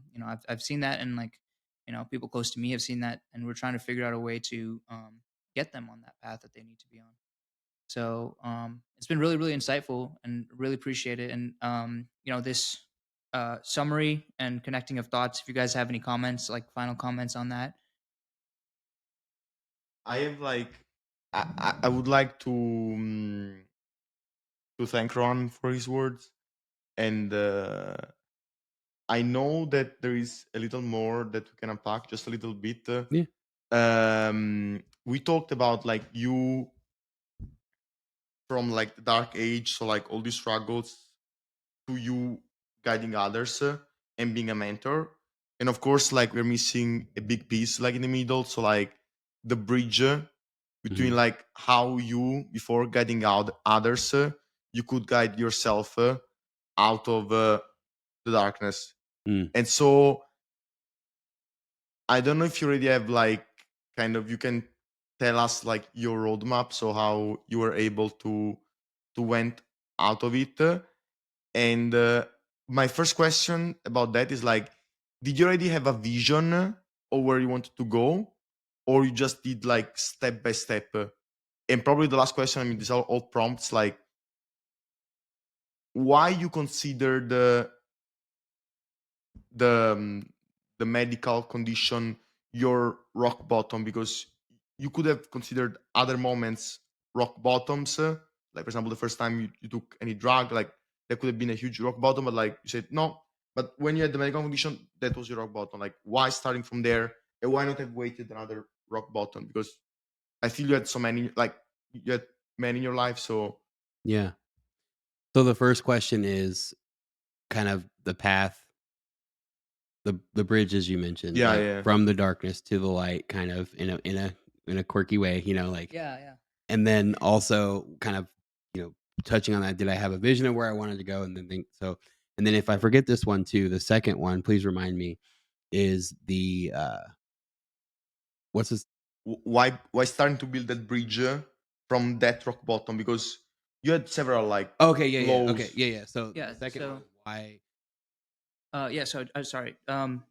Just like whatever like stories or sections of like the in-depth version of the fall, like something that you were interested in talking about, Yeah. because we're short on time now, but just like going through one of the stories that you think give like exemplifies your fall, like something that's like, okay, well, this is how I Your eyes. reach. Well, we really haven't gone in super into the fall yet. Like we Yeah. haven't. Ah, okay. I'll try and answer those two questions. And I know we have a certain schedule. I'm not in a rush for time, so I mean, it's up to you guys. Yeah, I'm good to I'm stay. happy. Yeah. I'm Okay, happy to cool. stay. Yeah. Okay. So here's the thing. So when I started, so I was diagnosed. Okay. Um, I don't know why I did this, but I basically laid up on a couch for 12 hours at my mom's house and just was like depressed and slept and shit like that. The day after that happened, I enrolled in college. I don't know why, but I did. Okay. And I only had a ninth grade education at that point in time, and I was 25. I did have a GED that was required through when I was incarcerated as a child. Um, but what happened was, again, I went through that period of life of being super lonely. I knew I needed to do something to occupy my time. So I went to college. I knew that I was lacking knowledge. I knew that I was lacking experiences that could help me build confidence. Maybe I didn't know it cognitively and consciously at the time, but that's really what was going on in my mind. I need something to do to keep me out of trouble. I need something to occupy me outside of work, to help me grow and evolve. So I enrolled in school. I think that it's very rare for people to have a plan in that situation. If they do, they are a very blessed individual, and I honestly do believe that they have a burning purpose, higher purpose in this world. Somebody who comes out of a situation like that with a very direct plan, and some type of an epiphany or hidden knowledge has been released to them, and that has happened throughout history at times. But it's not the common, like it's not what normally happens. Normally, you don't know the answers. You know this isn't it. Where I've lived and what I've done this far is not it. That's what you know. And you have to start going through that process of, hey, I was wrong here. This is my fault. I hurt those people. I did those things. I lied to my family. I stole from my family. Right? I did all these things. You have to come to terms with that. That's very difficult. But you don't have a plan to address it. It's something that each person's different. So they're going to handle those things or not handle them in their own way. Right? So what I would say that happened after a while of me going through these things and trying to make amends from the people that I had hurt. Um, like as I sobered up, got back into school, started straightening up, calling the people that I cared about the most, that I'd hurt the most, apologizing for things, um, even though I know that some things were unforgivable. Um, Going through that at a certain point in time, I started gaining the confidence and the willingness to put myself back out into the world. And that was really hard. I didn't know how to talk to normal people. I didn't know what to talk about. I lacked confidence because of that. Um, but I ended up putting myself out there, and it happened in just weird circumstances that you would never expect. Like the world's trying to help you.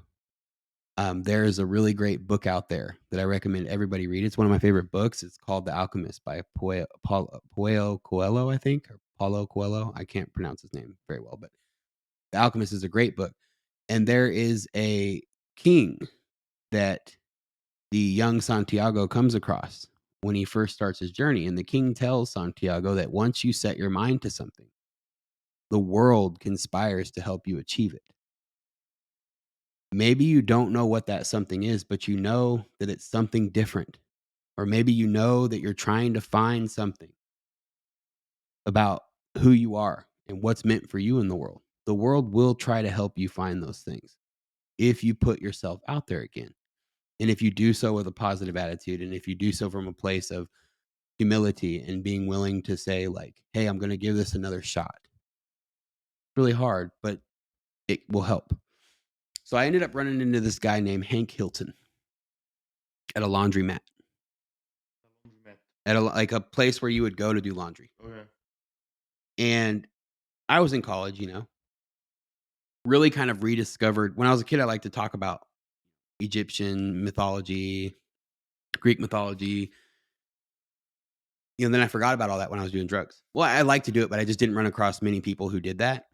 So I saw this big book, and I was getting back into those types of discussions with people. So I was like, oh, that's cool. What book are you reading? What are you studying?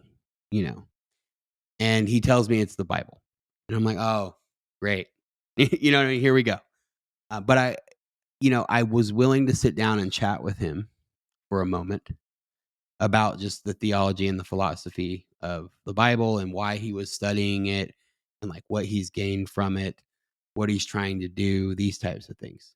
He invited me to a church called Central Park Church in my hometown of Topeka, Kansas. Right. Mhm. So I go to church. Don't know why. Not an overly religious person. I don't necessarily want to dig too deep into religion, but I would say that I think Christianity, like I'm not in disagreement with it in general, but there are just certain other beliefs that I have that don't necessarily line up with it. But I went to church anyway. And when I went to church that day, the first thing that happened was I saw one of my aunts that I hadn't seen for the longest time. Uh, and I sat with her, and she ended up giving me rides back and forth to this church for the next couple of weeks. About the third time I went to that church, I met one of my great spiritual mentors, a man with a great name named Victor Hercules.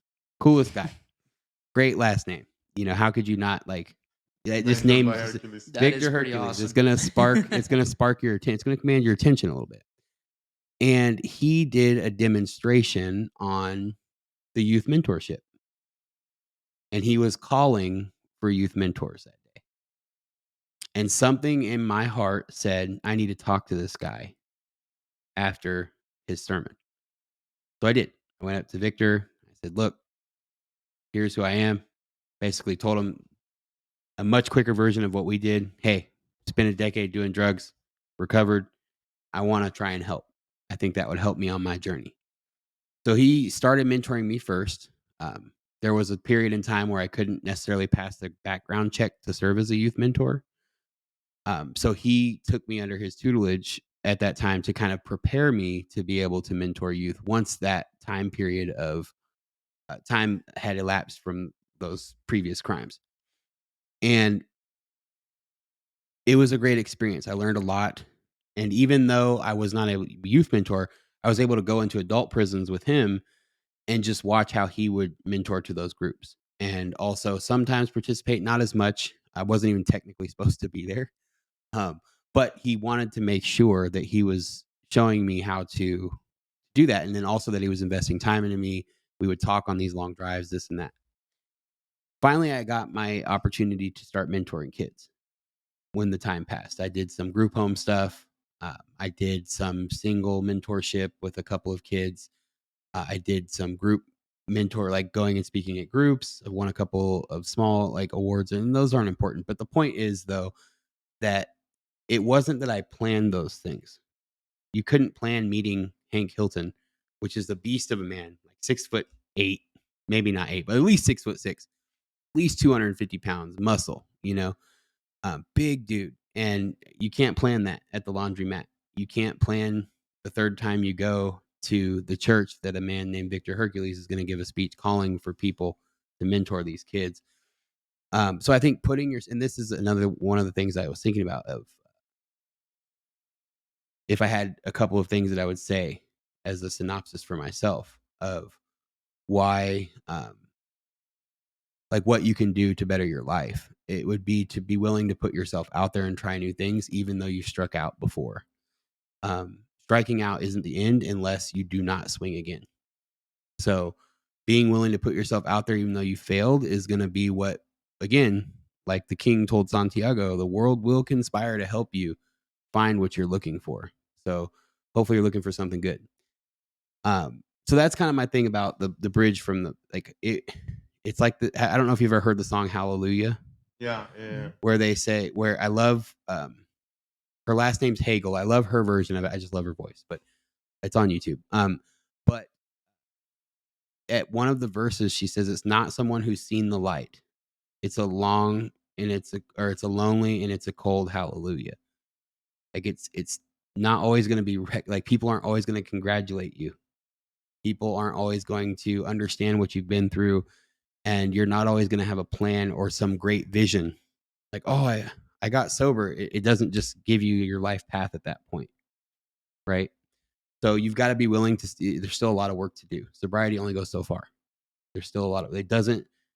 Just because you stop doing things that you shouldn't have been doing doesn't mean that life's going to give you some gift. Like, oh, you're living as a responsible adult now. Like, that's not, life's not going to give you a treasure for that. In most cases. So that would be kind of my thoughts on the bridge. And if you do come out of a hard spot with like this epiphany, this burning desire to do a specific thing, I would say run, do it, and do it Act as on it. quickly as possible. Yeah. Now to kind of cover on that other question. Can I just say one thing that came to my mind very strongly? Like, it's to summarize in 5 words what you said. Like, it's not that the fall will make you rise, but the fall may serve your rise. So, yes, like definitely. It's like you have to, like, well, you have to fall to rise. You know, and at certain, because like otherwise you're just standing. You know, you're standing or you're moving, then you fall and then you rise. You're not growing, you're not moving. Yeah, I mean, and maybe that's not the right way to think, but I think that the general concept is like, yeah, what you learn when you fall. Yeah. Another way to put it is your pain becomes your product. Yeah. If you make it. Yeah. Like you can take those moments that you've suffered through, like, hey, I wish I would have had a mentor that told me. My mentors were trying to they were doing the only thing they knew how, but they were mentoring me on drugs and crime. They were trying to keep me safe. They were trying to make sure I didn't get hurt. They were trying to make sure I didn't go to jail, but they weren't trying to keep me out of the life. But that's all they knew. So you can't fault them for that. But you see what I'm saying? Yeah, So it's yeah. like that you've got to it's going to help you if you let it. It can destroy it can make you bitter or make you better. That's another kind of way to put it, I think. You're going to learn the most from the moments that you get the lowest. And again, kind of back to that statement of striking out isn't the end unless you don't swing again. So if you keep swinging, it's not going to be over until you quit. I don't know what means swinging. Swinging the baseball bat. Okay. You know Yeah. how you have baseball. Okay. Like So when the you strike, movement. a strike means like you miss the ball when you're batting it using a Okay. baseball bat. So if you strike out, like 3 strikes means you strike out. Okay. So you can't bat anymore. For your But he's European baseball lesson is like, yeah, he doesn't know anything about anything but football. But yeah, like the second point you were saying, like, he's saying that basically, like when you strike out, that's not the end, right? That's a mistake, that's a fall, but that doesn't mean you're not going to get back at the bat, and you can have an opportunity to hit the home run. Okay. That's what he's saying. Yeah. Unless you decide not to swing. And that happens so often. That's the saddest thing. It's like when you see people who just quit swinging. Okay. So the second point about why was it my diagnosis that really made a change for me. So, I mean, I've gone through a lot. I've been shot at. I've been jumped. I've had guns pulled on me. I've been robbed. I have had my house robbed. Like I've been robbed, like my person. I've had my house robbed. I've had people, destroy my property before. I have lost, when I was a young kid, the police shot my stepdad. And that was really a really tough one. And so there's a bunch of things that happened. My friend committed suicide, I didn't mean to say that. Oh, you're good. We'll bleep it out. Yeah. I mean, my friend went through that the unliving themselves issue, right? So a lot of things had happened. I'd lost other friends to other things as well. People that I've known have gone to prison. There's just been so many things that could have been, and I'd even seen other people that I know like lose everything or even get HIV and these types of things, right? From using needles and this and that. But none of those things were necessarily permanent, right?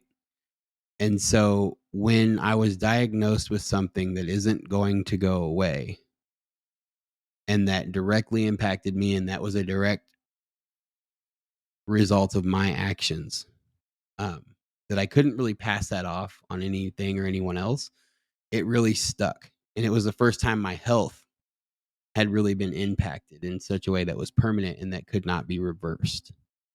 So I think that's what really stuck with me.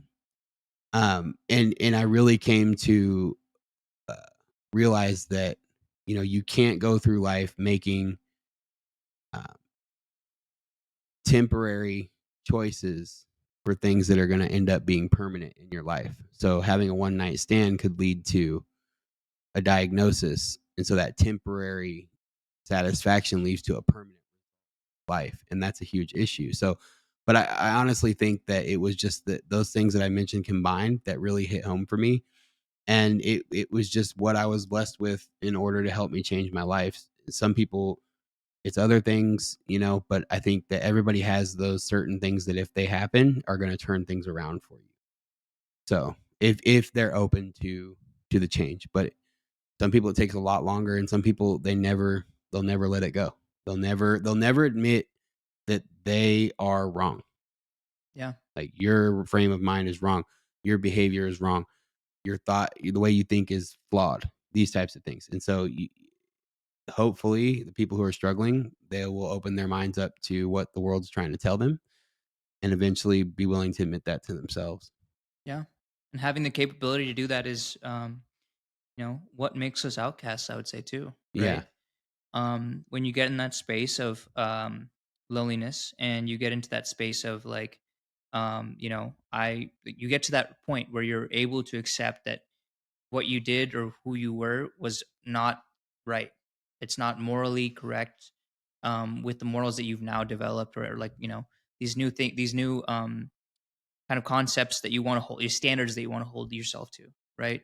yeah, Once you're able to like reconcile with who you are and the difference between who you are and who you want to be, um, like you feel like an outcast. You feel like imposter syndrome. I feel like a lot of people feel this in their mm, own lives. Like, you don't feel like you belong. You don't feel like you're capable of doing the things that you really are capable of doing, or you don't feel like the people around you could relate to you. Um, so I think like, that's what makes the outcasts, right? That's what makes people outcasts, because it really is like, hey, when you're at your bottom, when you're at your low, when you're at that point, there's really not much you can do besides like you try to make a plan, you try to make all these things, but it's it's really just like putting a foot forward, right? Like what we're talking about with Theo is like taking a small step, doing something like what you're yeah, talking about, right? Like putting yourself out there, right? Just looking for new opportunities at every chance you get. Like having a conversation with that guy at the laundromat that take you to church, that take you to your mentor, and then these kids are benefiting from that, yeah, right? Like other people are benefiting from the what you've done, like what you felt made you an outcast. The steps that you took to counteract that have eventually down the line, positively affected other people who really need that. mm, And like that's honestly something that I want to say about like this podcast. Like that's that's the road that I want to be on. That's the path that I want to be on. Like I have had things in my life, and I mean we've all had things in our life where we felt like we're at the low point. But I've had moments in my life where I'm just like, yeah, like what am I doing with my life? Is this who I want to be? Like I know that I'm making a mistake, but I can't stop myself from doing that. And that's what I want this podcast to be. Like I think I yeah, want this podcast to be that thing that's the rise for us. The rise for us, like, getting over that low point, and just moving forward and taking every day as it comes, meeting new people and really trying to build our network, right? And I yeah, think like what's awesome, as being one of the first guests on the podcast, is like, you're trend setting for future guests. You know yeah, what I mean? People hearing your story will convince other people that they need to share their story, yeah. that people can get value from that. So I definitely hope it does. I really think that you're hitting on something there with the highlighting. A lot of times, you hear podcasts talk about like trendy things or things that are sexy, maybe. But, the best podcasts I think are the ones that address real life for real people. And that's not always pretty. It's not always sexy. It's not always glamorous. So, addressing those things in a way that gives people that safe space that you mentioned earlier, Davida, where it's like, hey, you can come on here and go through that healing process, like you mentioned too, about like when you actually talk about things and you're able to look at things in a rational way, and then share that message with people. It really does help. And tying into or touching on that really particular piece of like what happened when you fell and how did you get back up? How are you helping others now? Like what are your new behavioral patterns as a result of this rise? And even if you're not like at the peak or pinnacle of your game yet, like myself, I'm still going through that self-discovery process. Um, and it's just, I think that's a really important message to have. And I honestly believe if you keep putting in the work and you stay consistent with this podcast, that it's going to pick up. And then when you get famous, I need to be back on the show. Dude, I mean, this is already like part 3, man. We'll keep you. You keep coming on, man. Yeah, I think it's a great show. And I really do again want to say that I definitely see the uh, motivation and that spark in your guys' eye, and I love seeing that spark in people's eyes. It gives me motivation to know people are out there who have something that they're burning to share with other people. Right? They're burning inside. Their hearts warming the room when they come in. They're like, "Hey, I'm doing this thing, and I really think it's going to be good for the world." And I see that in you too. And I really just want to say that that's inspiring. And I appreciate you guys coming here. Like, looks like a movie set. You put in the work, you get through We don't know everything. how we put it together. I feel like a movie star. Like, you guys really put in that work, and it just makes me happy to see that spark in your guys' eyes. And again, I'm just honored and privileged to have to be a part of it. I truly appreciate like the thankings, and it makes our heart very very warm. Um, it would be ideal to close it here with these amazing thankings, but I have one last question. Yeah. Um, so there is something that actually I think like it's important to like to dive deep, and it's the topic of like of loneliness. On the one way, and that's like the last thing that I strongly would like to ask you. There's on the one way, how do you get out from the loneliness? How do you create for yourself a new context of people that are like giving you positive enrichment in your life? And so that's a challenge for you faced once you shift from the dark to the light side. I don't know if you want to share with us like more roadmap of people that like, for example, I personally like had some struggles because both in high school and then like at university, I basically lost twice two different group of friends, and probably because I was like putting my energy towards not ideal people, and then now like all people I get in touch and I think are valuable, I keep them in my circle. So the first question is like, how do you create an empowering context? But before that, and I want to scream in microphone, like before that, before you get in the new context of people, how do you stay alone?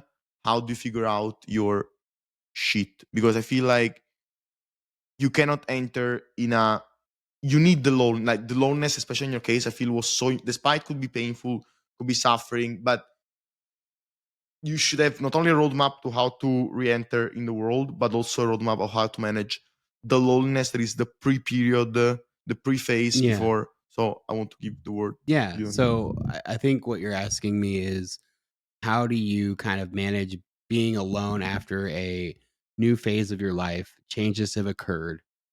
How do you manage that? And then also, how do you kind of get back into those relationships as you start to enter back into society and Your be more so? your best practice, the things Yeah. you learn would be the best practice Yeah. for both. So let me just touch on a few really quick things. There's a difference between being lonely and being alone. A lot of times we can feel lonely or feel alone around a group of people. Very rarely in your life are you actually alone. It's a feeling of loneliness. It's a feeling that you're not connected with other people. But, you could call your grandma or go sweep her kitchen and wash her dishes. You could go mow your mom's lawn. You could do these things that would put you in contact with people, but you're going through something that's keeping you from doing that. You're struggling. You're going through these things. You're just not in that zone to be able to think like that as a rational person. So that distinction can be very, like, becomes blurred as you're going through different phases in your life and you're struggling with basically being accountable with your own behavior and kind of realizing like, hey, I was doing some things that really don't serve me or anybody else, and I need to come to terms with that, and it's difficult. So you don't really want to be around people. Um, and then also, I think it's really important to keep in mind that all you know isn't all there is to know. And that kind of goes to that second point. There's a lot more to the world than what you've experienced. And so as you begin to change where you're coming from, you've got to open yourself up to the whole point of changing is to opening yourself up to those new possibilities.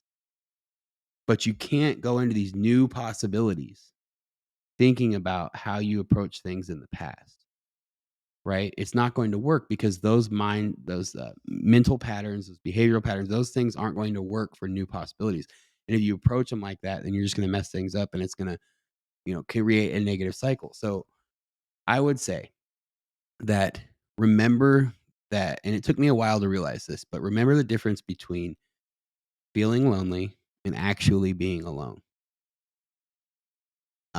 Go through your stuff, like your shit, get your shit together. Like, be honest with yourself. You have to be honest with yourself because if you're not honest with yourself, you're lying to everyone else. And get through that, and then just basically remember again that hey, all I know isn't all there is to know. There's more to life than what I've been through. There's more to life than this hometown. There's more to life than the places that I've lived. There's a lot more things out there. And then put yourself in a position where you're coming to a greater understanding of your own values through dealing with the things that you've addressed. Like, hey, this isn't really where I'm at or who I'm meant to be or who I want to be.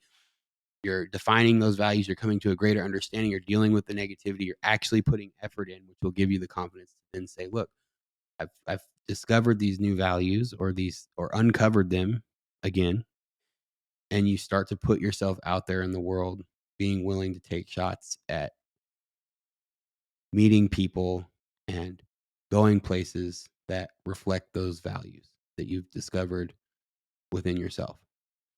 And so that's how you kind of go from you're gonna go through a period where it's gonna be super lonely. You're gonna feel alone. You're gonna feel like nobody's ever experienced what you've experienced before, and that you're nobody's gonna understand.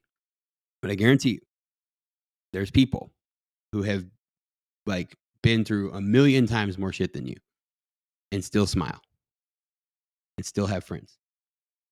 There's people with no arms and legs that dress themselves, you know, um, and that go out in the world and smile and have a way better attitude than most people who have everything you could ask for. Right. Um, and so I think that a lot of it is just kind of, again, dealing with your stuff, opening your ideas to the new possibilities and the new values that you wish to exhibit, and taking those shots and being willing to go out there and meet people within contexts that exhibit those values. And that's a really important point. We've got to get offline. That's a big piece of loneliness, communicating everything through social, text message, email. Work is on computers for a lot of us, right? Business folks. So get off the computer, get off the screen, find things to do with people in the real world, communicate with people who have similar values, and you will be surprised about the new relationships that you build in a very quick turnaround. Yeah, that's exactly it. Um, yeah, I guess like I'll talk a little bit more about this in some like social media campaign we're launching. But yeah, like that's kind of the journey that I've been on right now. Recently lost my job. Yeah. Moved away from the city that I was living in. Had so much uh glam and glit in Miami, but yeah, like coming home, having to accept the accountability. I maybe could have done more to keep my job, or honestly like just thinking about things that I need to do on my own to like figure out what I want to do with my life. And what I realized when I like thought about when me and Davide originally thought about making this podcast, we were going through our like just like conversations and like thinking about life in general. Um, and it was just like I just realized that I had like kind of an epiphany, like what you're describing. Like it was just kind of like, I love talking to people about this stuff. Like Yeah. if the cameras and the mics and all this crap wasn't here, like I would still want to talk to you about this. And the fact that we've had similar conversation before, where we've interacted, um, like I just love to do that. Like I Yeah. love to get to know people. I love to understand why they do what they did, and learning about their journey kind of I don't know, it develops a bond, right? Like it's the best way to like once you get to know somebody by knowing them in and out, like their flaws and their failures and everything about them, Mhm. um, then you become closer. Like that's how you are able to develop those relationships, and like like once you have that vulnerability in your life, that's how you really develop a relationship with someone. So that's something that I learned just in my own self-reflection, like as I'm that's, I guess, losing the job would be a fall, but I mean, to be honest, um it's not something that like is a significant like problem. Like I would say like it's something that is negative that happened in my life, but it's not something like compared to things that happen in your life, things that happen in other people's lives. It's not a huge fall. But don't downplay it either, though, Mhm. because it is a big thing. Like it does, and it does affect us mentally as well. Like that's a big mental, like, you know, dang it, Mhm. expect you. So don't downplay those types of things either. That's a big Mhm. deal. It can be. I mean, it depends on where Yeah. your mind is, but Right. just to validate your experience as well. Like, Yeah, yeah. But like hearing from you and other guests and other people that I've been talking to in their lives, right? They're going through so much, man. Like so many people are going through so many big things in their lives. And like losing a job it can be stressful, and like, the situation, depending on your life situation, your financial situation, everything like that. Luckily, I'm blessed in my life that I don't have those financial problems, and I'm doing well. But like it's not something that, compared to like the suffering and the problems that other people have had in their lives, it's not that bad, and that right, helps me like realize, hey, like it's not the end of the world, right? right, Not having a job, or not keeping your job is not the end of the world. um and like when I was there, in my fall, the rise that came from that, like that this podcast, like finally getting here and finally filming this podcast, the rise that came from this, like, I mean, it's awesome. Like I cannot wait to share this with the world. Like I cannot wait to put this stuff out and like let people know that if you're in your own situation, if you're in your fall, like people here who are trying to rise, right? And this podcast, like, it's just an embodiment of me, and like that's the way it came about, right? It was just like, what do I love to do? I yeah, looked at like, what do I love to do? I love to talk. Even if it's nonsense bullshit, like I love to just like spew shit, right? Like I just love talking. And then like getting to know people is something that I'm passionate about. And this is something that I feel like I'm a little talented at. yeah, I enjoy connecting with people, and I think I have developed some skills over the years. I think like, 17-year-old, 16-year-old me would not be capable of doing this. And I think like over the past 6 years, 7 years, I've really developed as a person to be able to have these communications, and be able to communicate with people here on this podcast. So that's my little fall and rise story. But yeah, hearing yours, inspired me to like share a little bit too as well.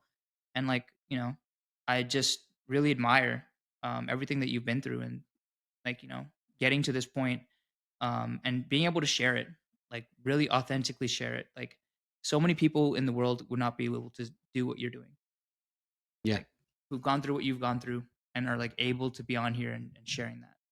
And I think that's really, really commendable. Like I really want to stress that how like important that is, that you're able to like take your young outcast moment, like you felt like an outcast, and you're gonna make sure that other people don't feel like you're gonna try to help the community who's facing their own loneliness and who's facing their own challenges. And something that like I was noticing when you were saying like the word uh downplay like Turhan's story, because like it's, I feel like everyone that is here, that is hearing our podcast, like as you said, like it's not a matter of like comparing the stories, but like to more see, okay, if, like for example, like Thomas was able, like in like 24 hours after his rock bottom, Mhm. to like go from like the worst possible life that you could have to like a full light, full brightness. I mean, of course, with a process, but like Yeah. you were capable to make this mindset shift, this action shift. And so, like, what is really important is not like for me, like the real darkness or the real like light, but it's like this mindset shift, this action shift that can happen at any moment, anytime. And like we were mentioning, like people that can are able to dress themselves like without arms and without legs. Like I'm sure that like these people like spend like days, months, years, like that they were just like trying on themselves, and like they say, like, what the fuck? How can I dress myself?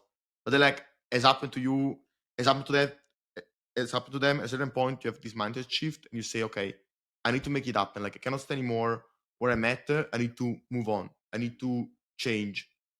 And like this thing, some in some like some aspects of my life, I did this shift radically from one day to another one.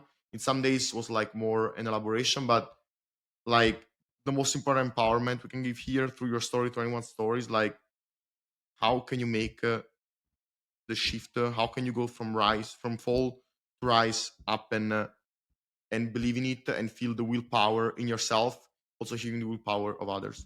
Yeah. And with that, I think we can hug Thomas. Yeah. Let's begin the wrap up. Is there, what's your motto? What's your slogan? What's your big advice that you want to give as the last wrap up?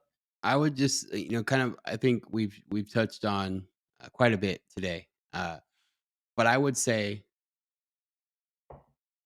be willing to tell your story, tell your truth, and go through the process of making it a point to express your authenticity. That's really going to help you out. It's going to help you work through things.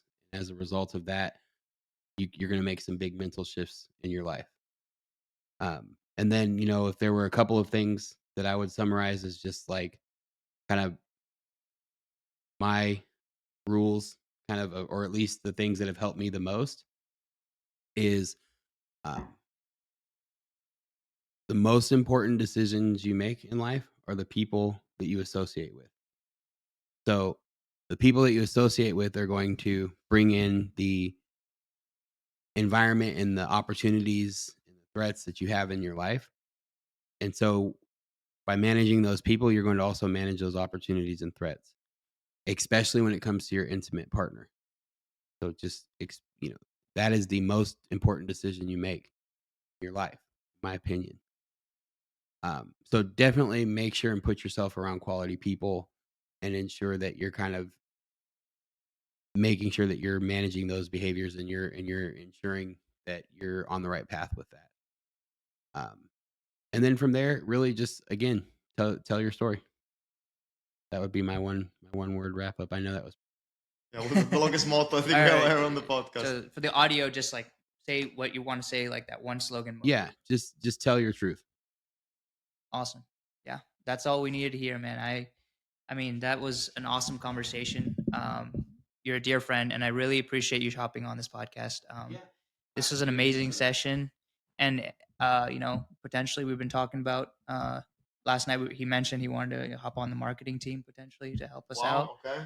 I mean, I think you'd be a great fit. Like our conversation today candidate. was. We'll have to talk. We'll talk some more, but I think definitely I'd be interested in just learning a little bit more about what you guys are trying to do and Mhm. what that looks like. Yeah, I mean, thank you so much for hopping on, man.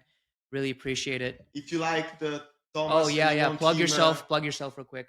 Oh, plug yourself. I guess I have if anything, if there's anything that I've said that resonates or that maybe somebody's going through, um, especially with the diagnosis, the drug addiction, maybe coming from an adverse lifestyle, anything like that that you'd like to discuss, and you're serious about kind of really honestly having a genuine conversation about it, you can reach me at Instagram at I am Tom Colgrove. They'll put it. It'll be up Yeah, everywhere. Yeah. they'll put it in the link in the description. Just reach out on Instagram, and I'd be happy to see where the conversation could go. But also, like, if you want Thomas on our marketing team, put like, subscribe, and Yeah. and share some hearts in the comments. Show some love if you love Thomas like we do. So Appreciate it, guys. This has been great. See you Awesome. guys. Can you